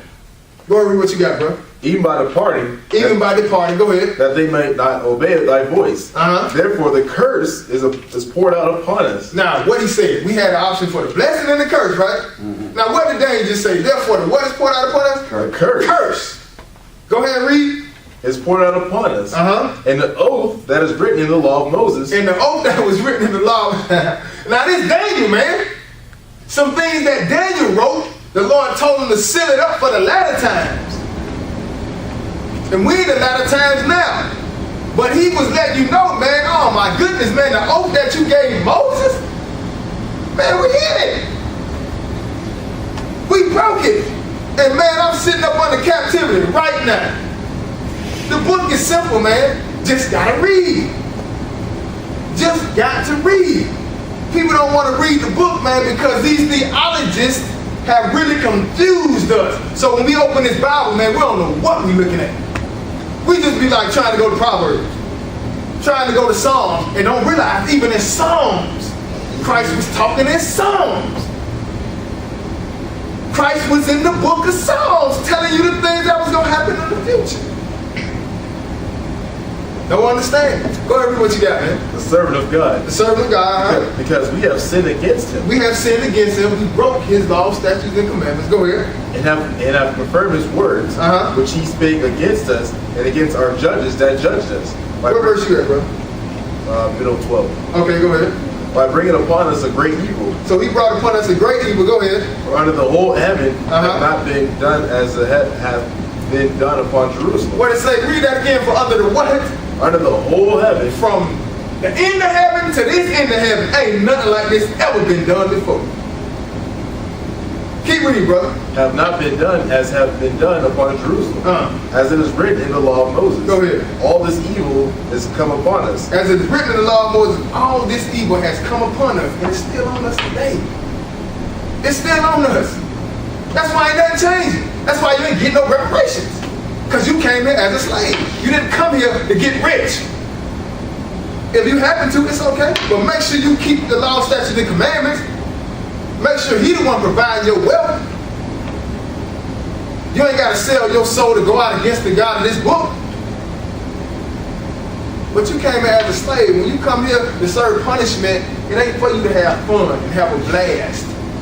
You are in a situation, a predicament that is hated, that is frowned upon. Go ahead, read what you got, bro. Yet made we not our prayer before the Lord our God, that we might turn from our iniquities. Go ahead. And understand thy truth. Therefore have the Lord watched upon the evil. So the Lord watched upon the evil. He looked at the evil. Go ahead. And brought it upon us. And he brought it upon us. He watched the evil and he brought it upon us. It was like time. It was like time. Oh yeah. Yeah, they out of line right now. Let me just go ahead and drop it on them right quick. Oh yeah, they doing something else. Let me go ahead and drop it on them right quick. Watch the punishment. And brought it upon us. This is a punishment you can't get out of, bro, until you turn back. When the Lord come back, that's when he say, I'm going to free you from your captivity. That's when he say, I'm going to gather you from all places you were sold. Go and keep reading, bro. For the Lord our God is righteous in all his works, which he doeth. Go ahead. For we obey not his voice. That's it. We obey not his voice. We went against what he said do. Go read what you got, bro. Luke 13. Give me Psalm 44, man. Go ahead, read what you got. O Jerusalem, Jerusalem. Oh, Jerusalem, Jerusalem. Go ahead. Which killeth the prophet. Which killeth the prophet. Now that's Christ talking. Go ahead. And stonest them that are sent unto thee. How often would I have gathered thy children together as a hen doeth gather her brood? Now what he say? Now what does the hen do? A hen gathers her little flock of her, what they call it? What the book called? Brood. A brood. So a hen would gather them and bring them under her wings. You know what I'm saying? And then keep them and protect them. Now what did Christ just say? How often? Read it again, bro. How often I would what now? How often would I have gathered thy children? Would I have gathered thy children? Go ahead. As a hen doeth gather her brood. So he was speaking up in the Old Testament. He was letting you know I would have gathered you back then. But you ain't want to hear nothing. You kicked against the prophets that he sent. He was letting you know right there. But it's flower over people's head. People don't even know that was Christ talking about the Old Testament right there. There's many more scriptures we can show you. There's a lot more. You know what I'm saying? That's a lot more. We can show you a lot more where Christ is talking, or where the book is letting us know that was him in the Old Testament. But I'm just letting you see that he was the one saying, he was letting them know I would have gathered you. I would have brought you out of that. But you killed the prophet, you stoned the prophet. Go on, finish reading, bro. Behold, your house is left unto you desolate. Your house is left desolate. Go ahead. And verily I say unto you, ye shall not see me until the time come when ye shall say, blessed is he that cometh in the name and that's of the when Lord. you're going to see him. When he get back. Until then, your house desolate. Your family going to be broken up. That land of Israel over there, desolate. Ain't nothing going to be able to grow over there. Why? Because the nation of people who's supposed to be in the land ain't in the land. So the land is jacked up. We jacked up. We scattered everywhere. The original people that's supposed to be in the land of Israel ain't in the land. Because if we was in there, we'd be doing what we supposed to do. Tilling the land every letting it rest on the Sabbath every 7 years. We'll be doing according to righteousness like we supposed to do. But the people in the land, those are not the right people.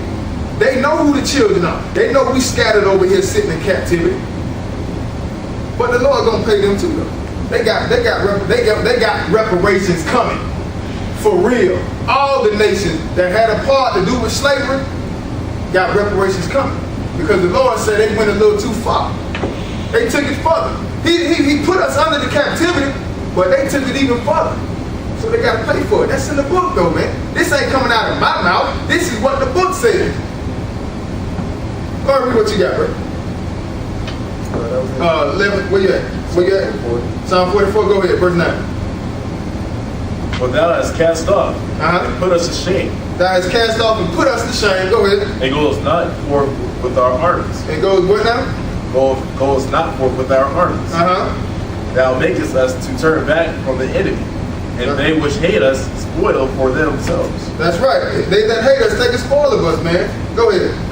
Thou hast given us like sheep appointed for meat. They did what? They given us like sheep appointed for what? For meat. For meat. And hast scattered us among the heathen. And hast scattered us among the heathen. Go ahead. Thou sellest thy people for naught. They sell us for nothing, man. Go ahead. And dost not increase thy wealth by their price. Hold your verse right there. Let's go to Joel 3 right quick and let's go see what they sold us for. The book that said they sell us for naught. Let's go see. They sold us for naught. Joel 3 and 7 right quick.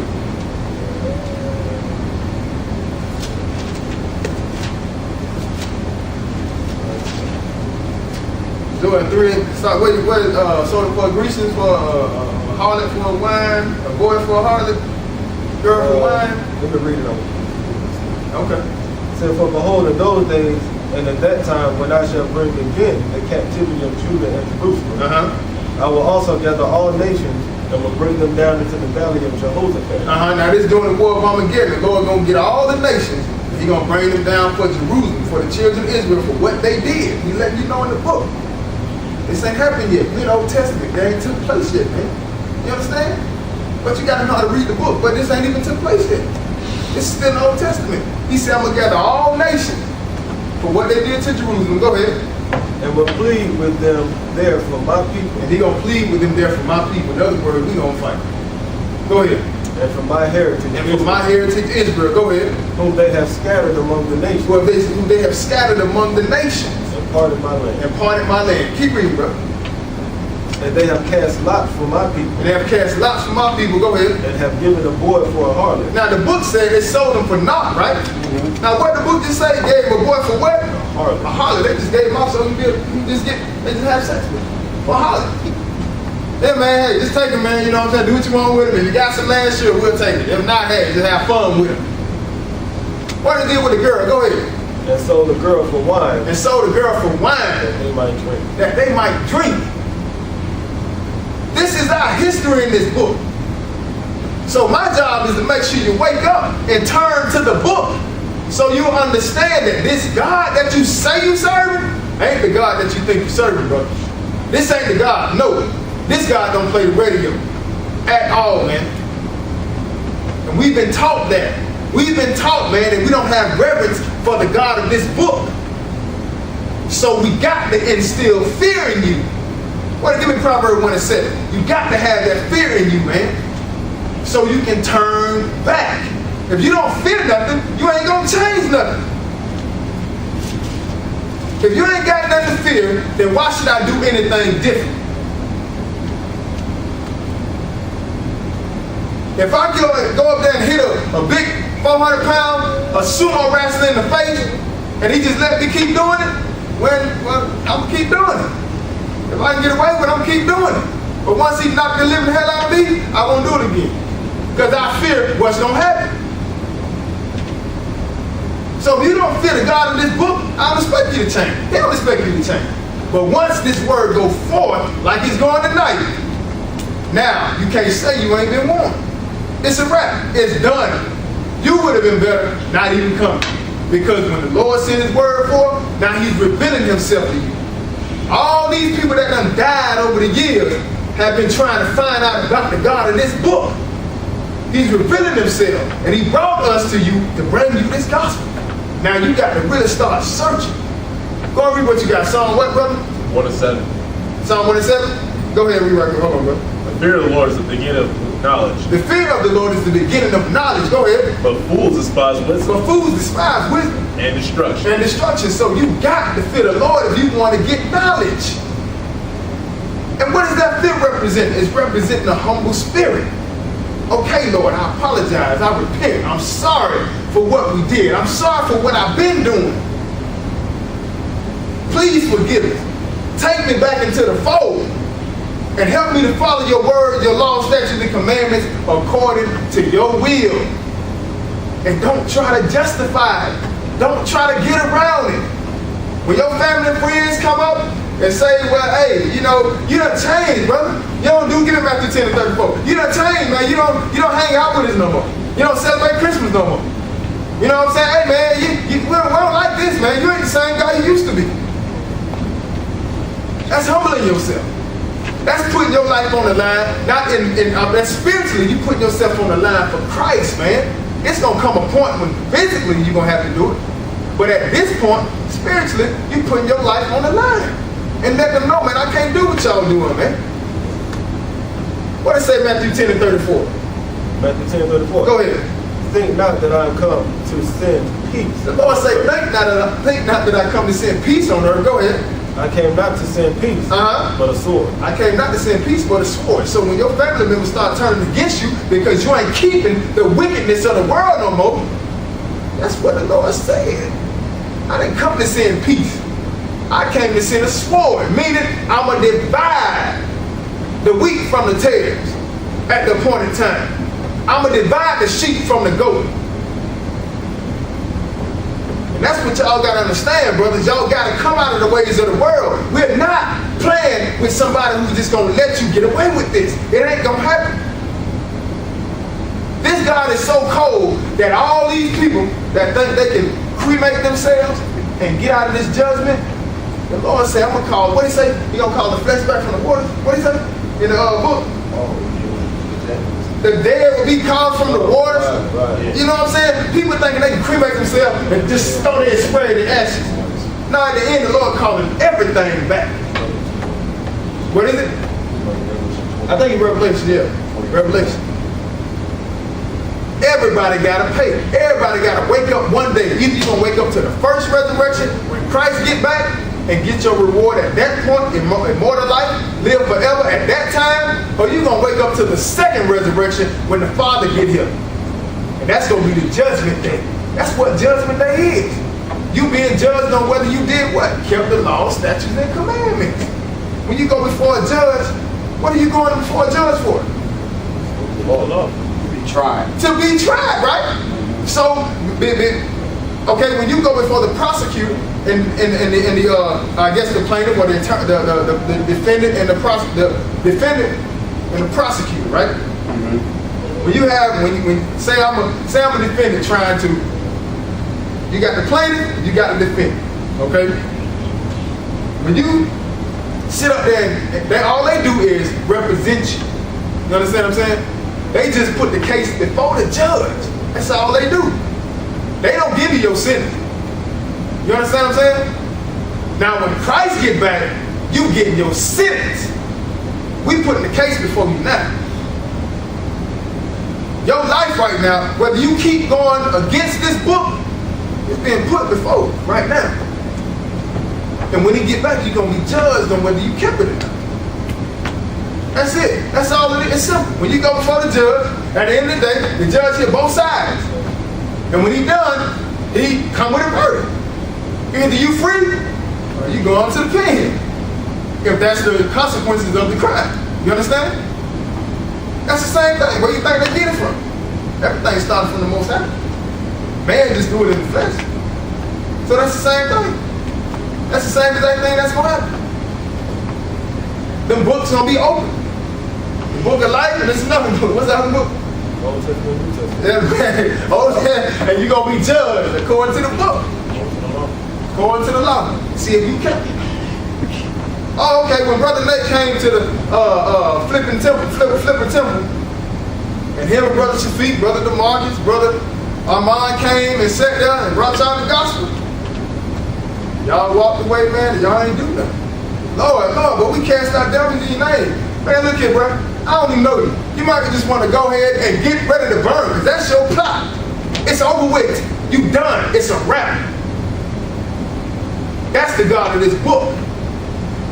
Y'all, they got us thinking that we can do what we want to do. All we got to do is ask for forgiveness. No, it don't work like that. You got to keep the law, statutes, and commandments. Then you come up under that blood. When you go in that water, you make that covenant with Christ. And then once you make that covenant, from that point on, all your sins that you do from that point on, gonna be on you. Because the Lord said, you ain't crucifying me again. I died one time. That's it. And I died for your past sins. That's in Romans. He died for your past sins. That's it. And then if you make a mistake after you come under that blood, then he'll forgive you because it's a mistake. That's the advocate you got with the Father at that point. But right now, y'all ain't under the blood, brother. Y'all ain't under the blood. No. You know why? Because you ain't did it right. Y'all ain't got baptized. You ain't got baptized right. First off, the book tells you got to be baptized in the name of the Father, Son, and the Holy Ghost. What is that name? Huh? Jesus. Pastors baptized, I baptize you in the name of the Father, Son, and the Holy Ghost. Bring them up. They ain't even get baptized right. You supposed to I baptize you in the name of Jesus and bring them up. That's how it's supposed to be. But if you understood the book, you'll realize that Christ came in the name of the Father. Jesus. Holy Spirit came witness of Jesus. You know what I'm saying? But that's the thing, brother. We gotta read, man. So everything y'all done did, man, as far as calling yourself Christians and stuff like that, it's been off. It's off. Now the Lord put us before you, man, so you can get it right. Now so you can turn back and do this thing right. Time is winding up, man. Time is really winding up. If y'all knew what was going on, man, y'all be living every day in fear. And what would that fear cause you to do? That fear will cause you to stay in this book. That fear will cause you to, when y'all open up the doors to bring the word of God, y'all in the scriptures the whole time. Besides praise and worship, choir singing a couple songs, and after that, y'all get in the scriptures and bring this gospel, man. All this stuff in here, man, this gotta come down. This is wickedness. This is not according to this book. You might not see him again. I know you might kick mine and want to fight me back, but hey, while I'm here, I gotta call it. This stuff here, man, this ain't even supposed to be in here, man. This right here, this is all worship of Babylon. This goes against God, man. All this stuff. You gotta research and see what you're getting into. Because everything that we've been taught, guess what? They gave it to us when we pulled up off them ships. The Roman Catholic doctrine, he gave you everything you partake in. When you celebrate Sunday worship, guess what? You are worshiping the sun. That's why it's spelled S-U-N, the day of the sun. Why they don't spell it? If they was talking about the Son of God, why they ain't spell it S-O-N? They spelled Monday M-O-N. Why they couldn't spell Sunday S-O-N? Because they weren't talking about Christ. They was talking about the sun. Just like they told you that the earth rotates around the sun. That's a lie. If the earth rotated around the sun, then why did Joshua ask the Lord to stop the earth, to ask the sun and the moon to stop from rotating? He asked the sun and the moon to sit still. So when the sun and the moon sat still, he was able to come up on his enemies. But they gave you Sunday worship. They told you the earth rotated around the sun. Why? So you can give honor to the sun, the S-U-N. When you read the book of Joshua 10, it lets you know that Joshua prayed and asked the Lord to stop the sun and the moon. And when the sun and the moon stopped, it stayed right. Then once he finished coming up on his enemies, then the sun and the moon went around again. That's the same thing that happens every day. This earth don't rotate. It rises to the east, sets in the west. This earth stays exactly where it's at. See, the Lord put emphasis on the earth. The Lord said he wanted it. This is the place he wanted to dwell. This is his habitation, to dwell with man on earth. That's what it was from the beginning. He wanted to dwell with man. But we got kicked out of the garden because we broke the law, statutes, and commandments. Now we got to start this thing. We got to go down a whole line now to get back to becoming immortal. Because we was never meant to die, brother. What did the Lord tell Adam if they ate of the tree? What was going to happen to them if they ate from the tree? Surely you would die. So if you don't eat from the tree, then what's going to happen? You're going to live forever. You're going to live. You're going to live forever. So you weren't meant to die. So the Lord had to call the nation of people, or he adopted the nation of people to preach the gospel. To call all the sons of Adam back to him. And who was that nation of people? Us. It was us, the Israelites, according to the book. It wasn't no Africans. Because they're not the same as Negroes. They're two different people. And they know this. They wasn't called to preach this book. We was called to teach this book, man. That's why when we came off the ships, they took the Bible from us. What is scripture at where it say, sing us one of them songs? What y'all was singing, man? Read Revelation 2 and 9. You know the scripture where it say, sing us one of them songs y'all sang? They said, why we gonna sing one of the songs? We ain't in our land. Somebody typing in their phone, man. Y'all ain't heard that one? Well, they went into captivity, and they was telling them, man, why don't y'all sing one of them songs y'all be singing? And it's like, why are we going to sing one of the songs? We ain't even in our land. And that's the same thing today. They got us singing these songs. The Lord had the Spirit with us, man. The Lord left the law, statutes, and the commandments with us. What you got? Revelation 2 and 9, go and read that, brother. I know thy works and tribulation. Book say, I know thy works and tribulation. Go ahead. And poverty. And poverty, But thou art rich. So he's saying, I know your poverty. I understand you poor. I understand you're going through something. But he said, you are rich. Now, how can I understand your poverty and you still be rich? You understand your poverty, but thou art rich. Because we are the ones that he chose to do. He came out of the heritage of the Israelites. Christ did. It's him talking. Go ahead and read, brother. I know the blasphemy of them which say they are Jews. And I know the blasphemy of them which say they are Jews and are what? And are not. And are not. What are they, brother? But are the synagogue of Satan. Are the synagogue of Satan.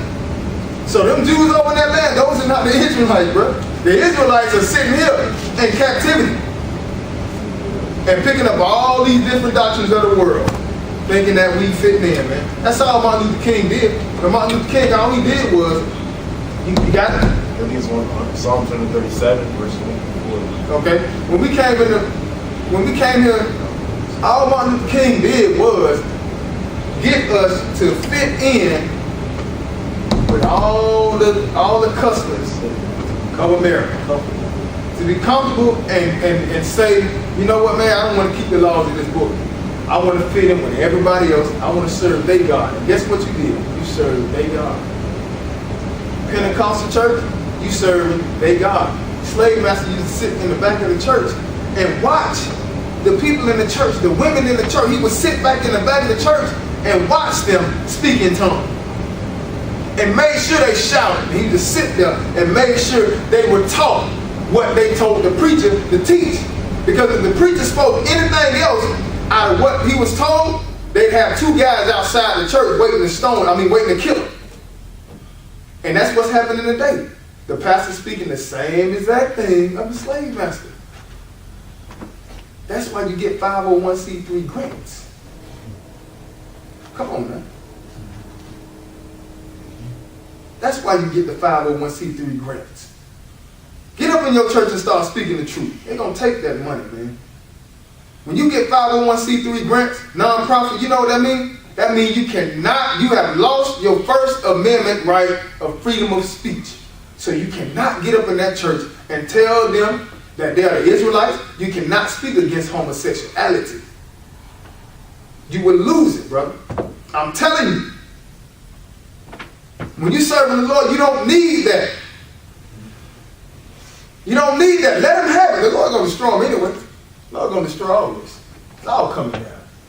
All coming down. Your soul ain't worth it, man.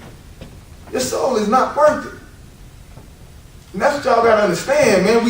We can't keep thinking that we're going to get away. That we just going to be able to ride out and one day we just going to wake up and we all going to heaven or we going to be chilling in the kingdom. No, sir. It ain't going to happen like that. The Lord hand is not short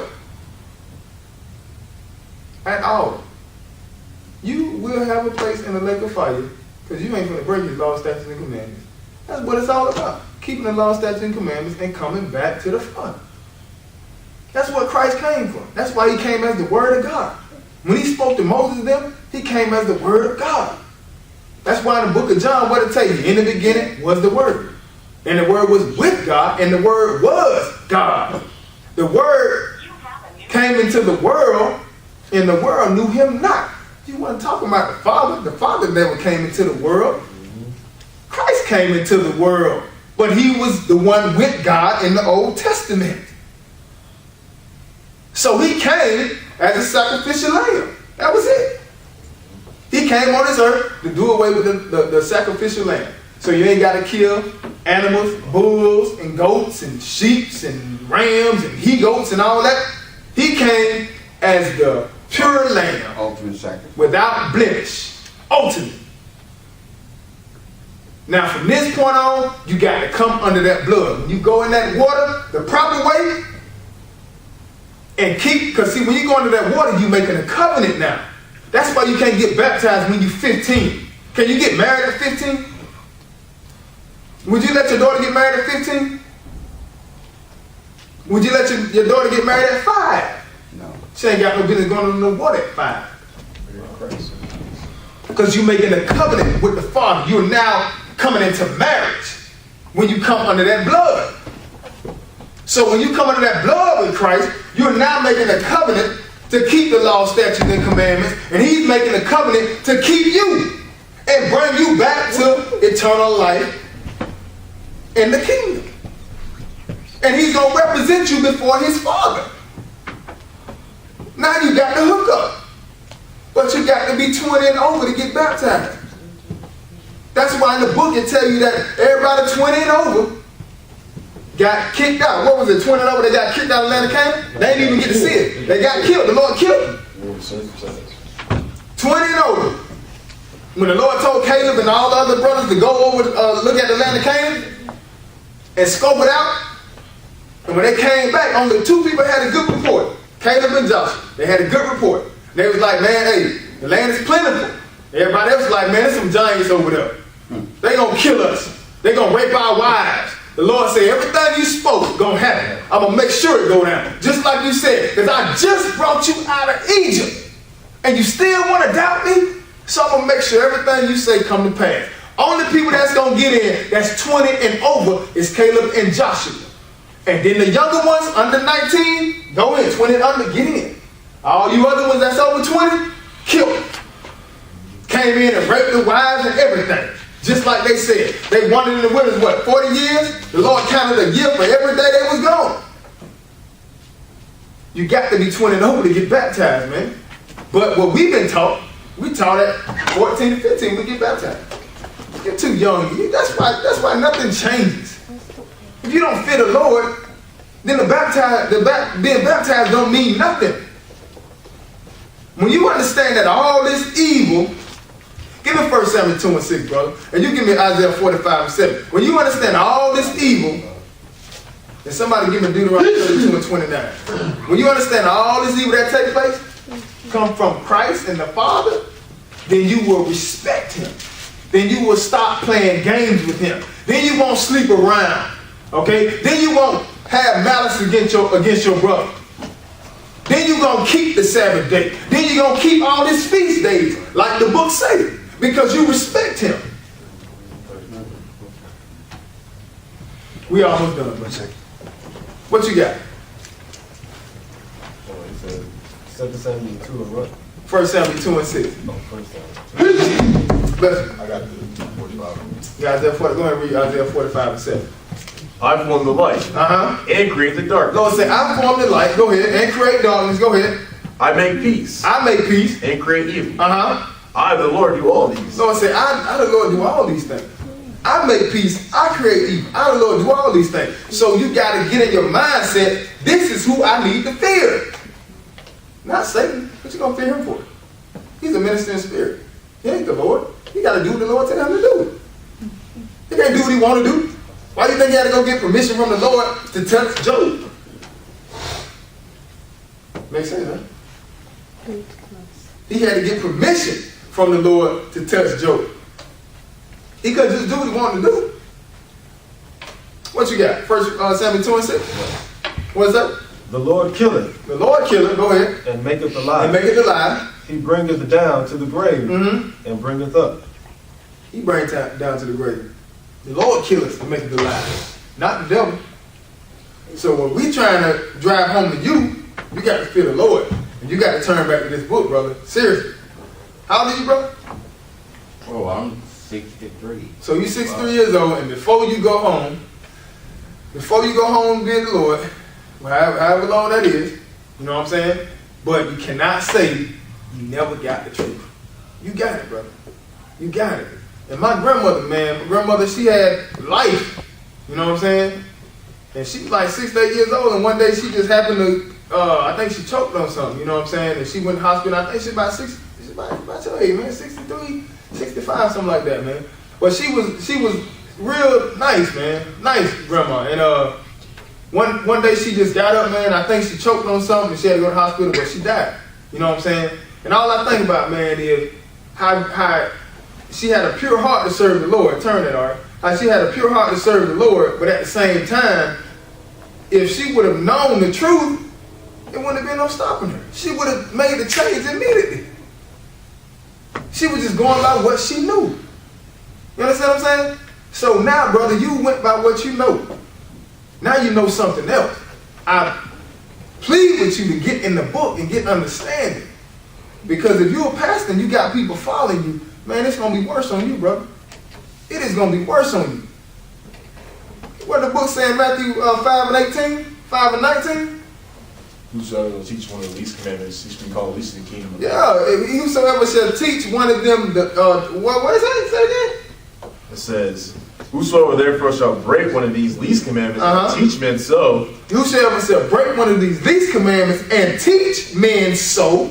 Go ahead. He should be called least in the kingdom of heaven. So you shall be called least in the kingdom of heaven. What is that? The lake of fire, brother. Because you bringing souls down with you, man. So we say it out of respect and love, man, but at the same time, we say it out of respect for the Father and the Son. Because that's who I feel. That's who I come on behalf of. That's who we represent. We represent God in this Bible, man. Please don't take it for, don't think that we have never been in your shoes. I have been in the Christian church most of my life. Most of my life. Pentecostal, as a matter of fact. Up until what? Up until from a kid all the way to 19, 20, I was in Pentecostal. Left, went to military, you know what I'm saying? Got out of military, hung around for about 9, 10 years, whatever. Okay. About 7, 8 years I played around. And then like the others, during the 7 years I played around, I was also in the World Changes for 7.5 years. You understand? So I was just like, man, you couldn't say nothing about Creflo, you couldn't say nothing about the doctrine. I mean, it was just great. You know? I was gung-ho, man. I was, hey, I gotta be there. I gotta be there Sunday, man. I got to be there to stand up when he walked through the door. Like he a judge or something. I got to give him reverence. Because I thought that doctrine, that teaching was it. That ain't it, man. That is leading a lot of people to hate. And when people don't have no respect for God and the Son, they have no respect for hell or heaven, or the kingdom of heaven. Exactly. To them, it's just, okay, whatever.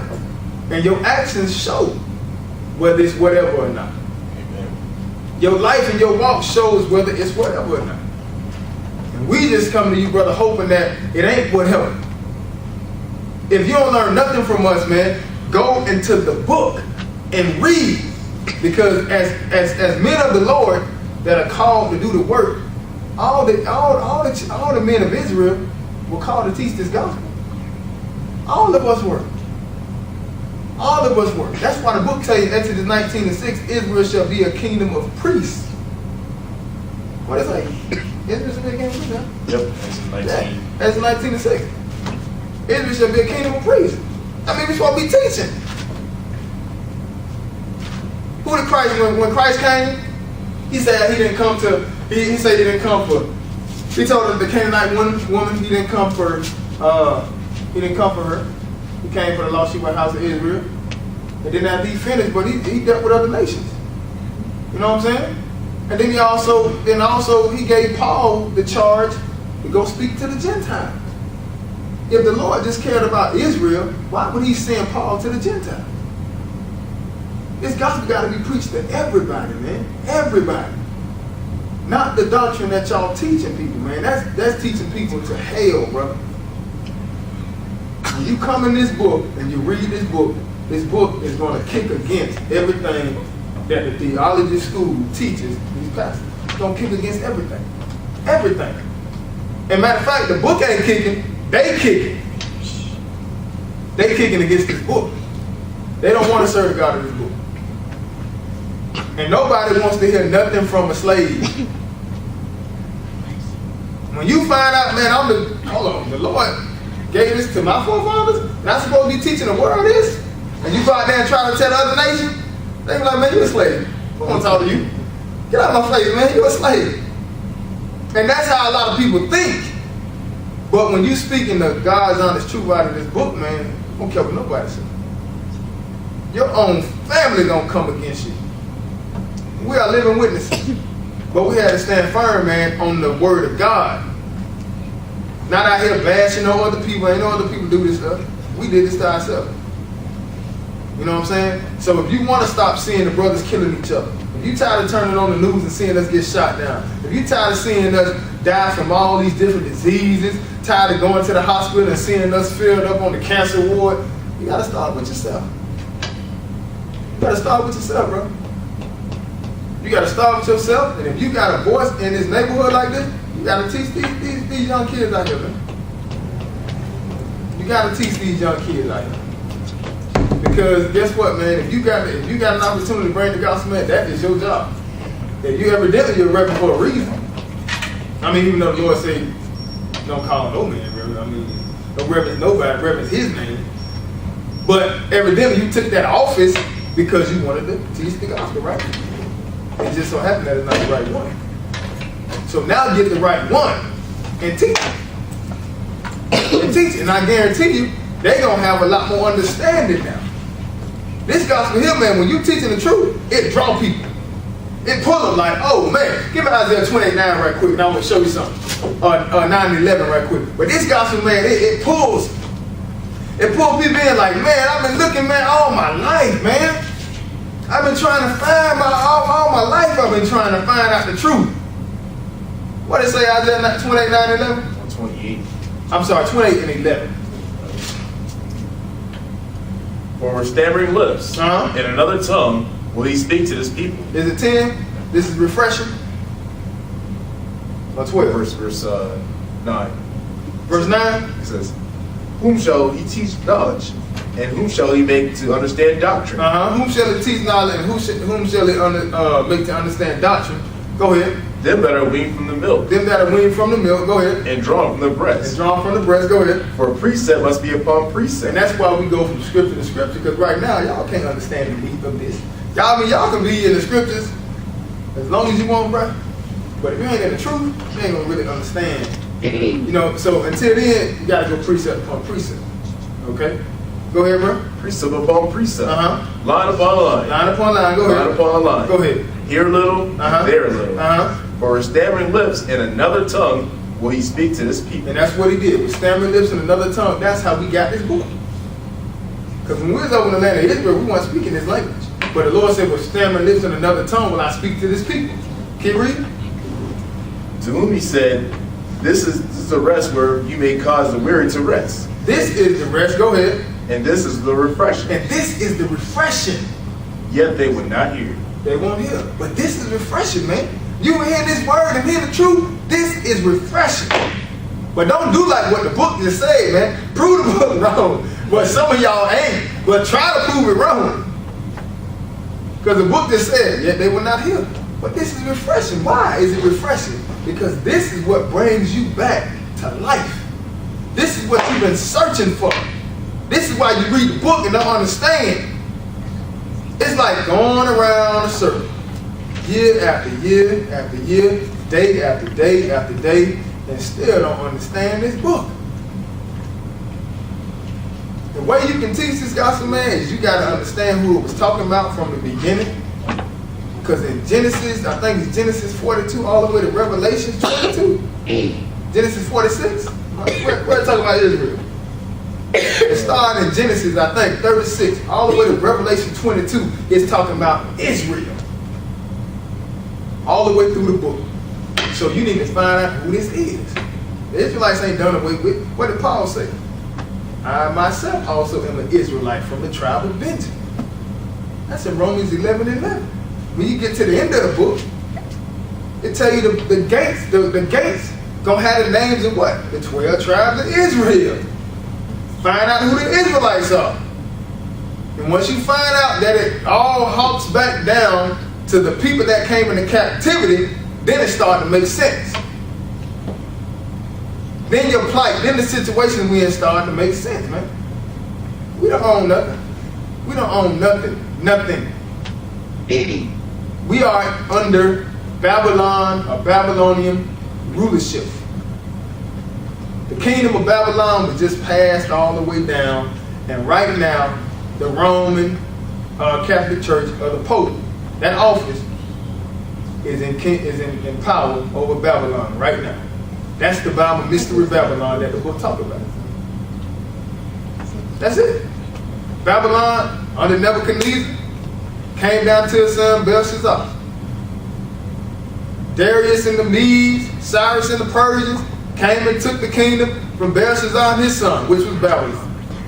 Then after that, Alexander the Greek,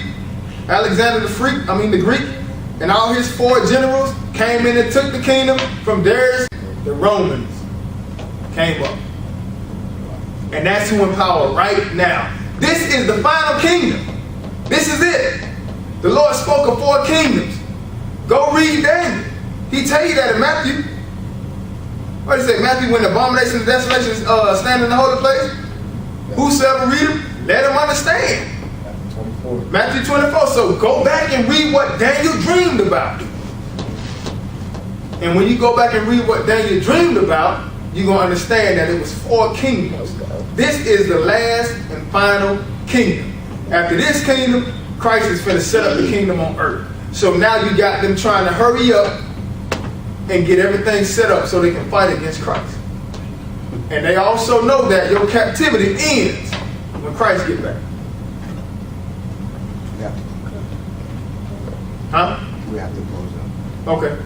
All right, man. So that's it, man. We thank y'all for letting us come, man. We're going to be long-winded when we get into this gospel. So, praise the Lord, man. Huh? Say a prayer. Yes.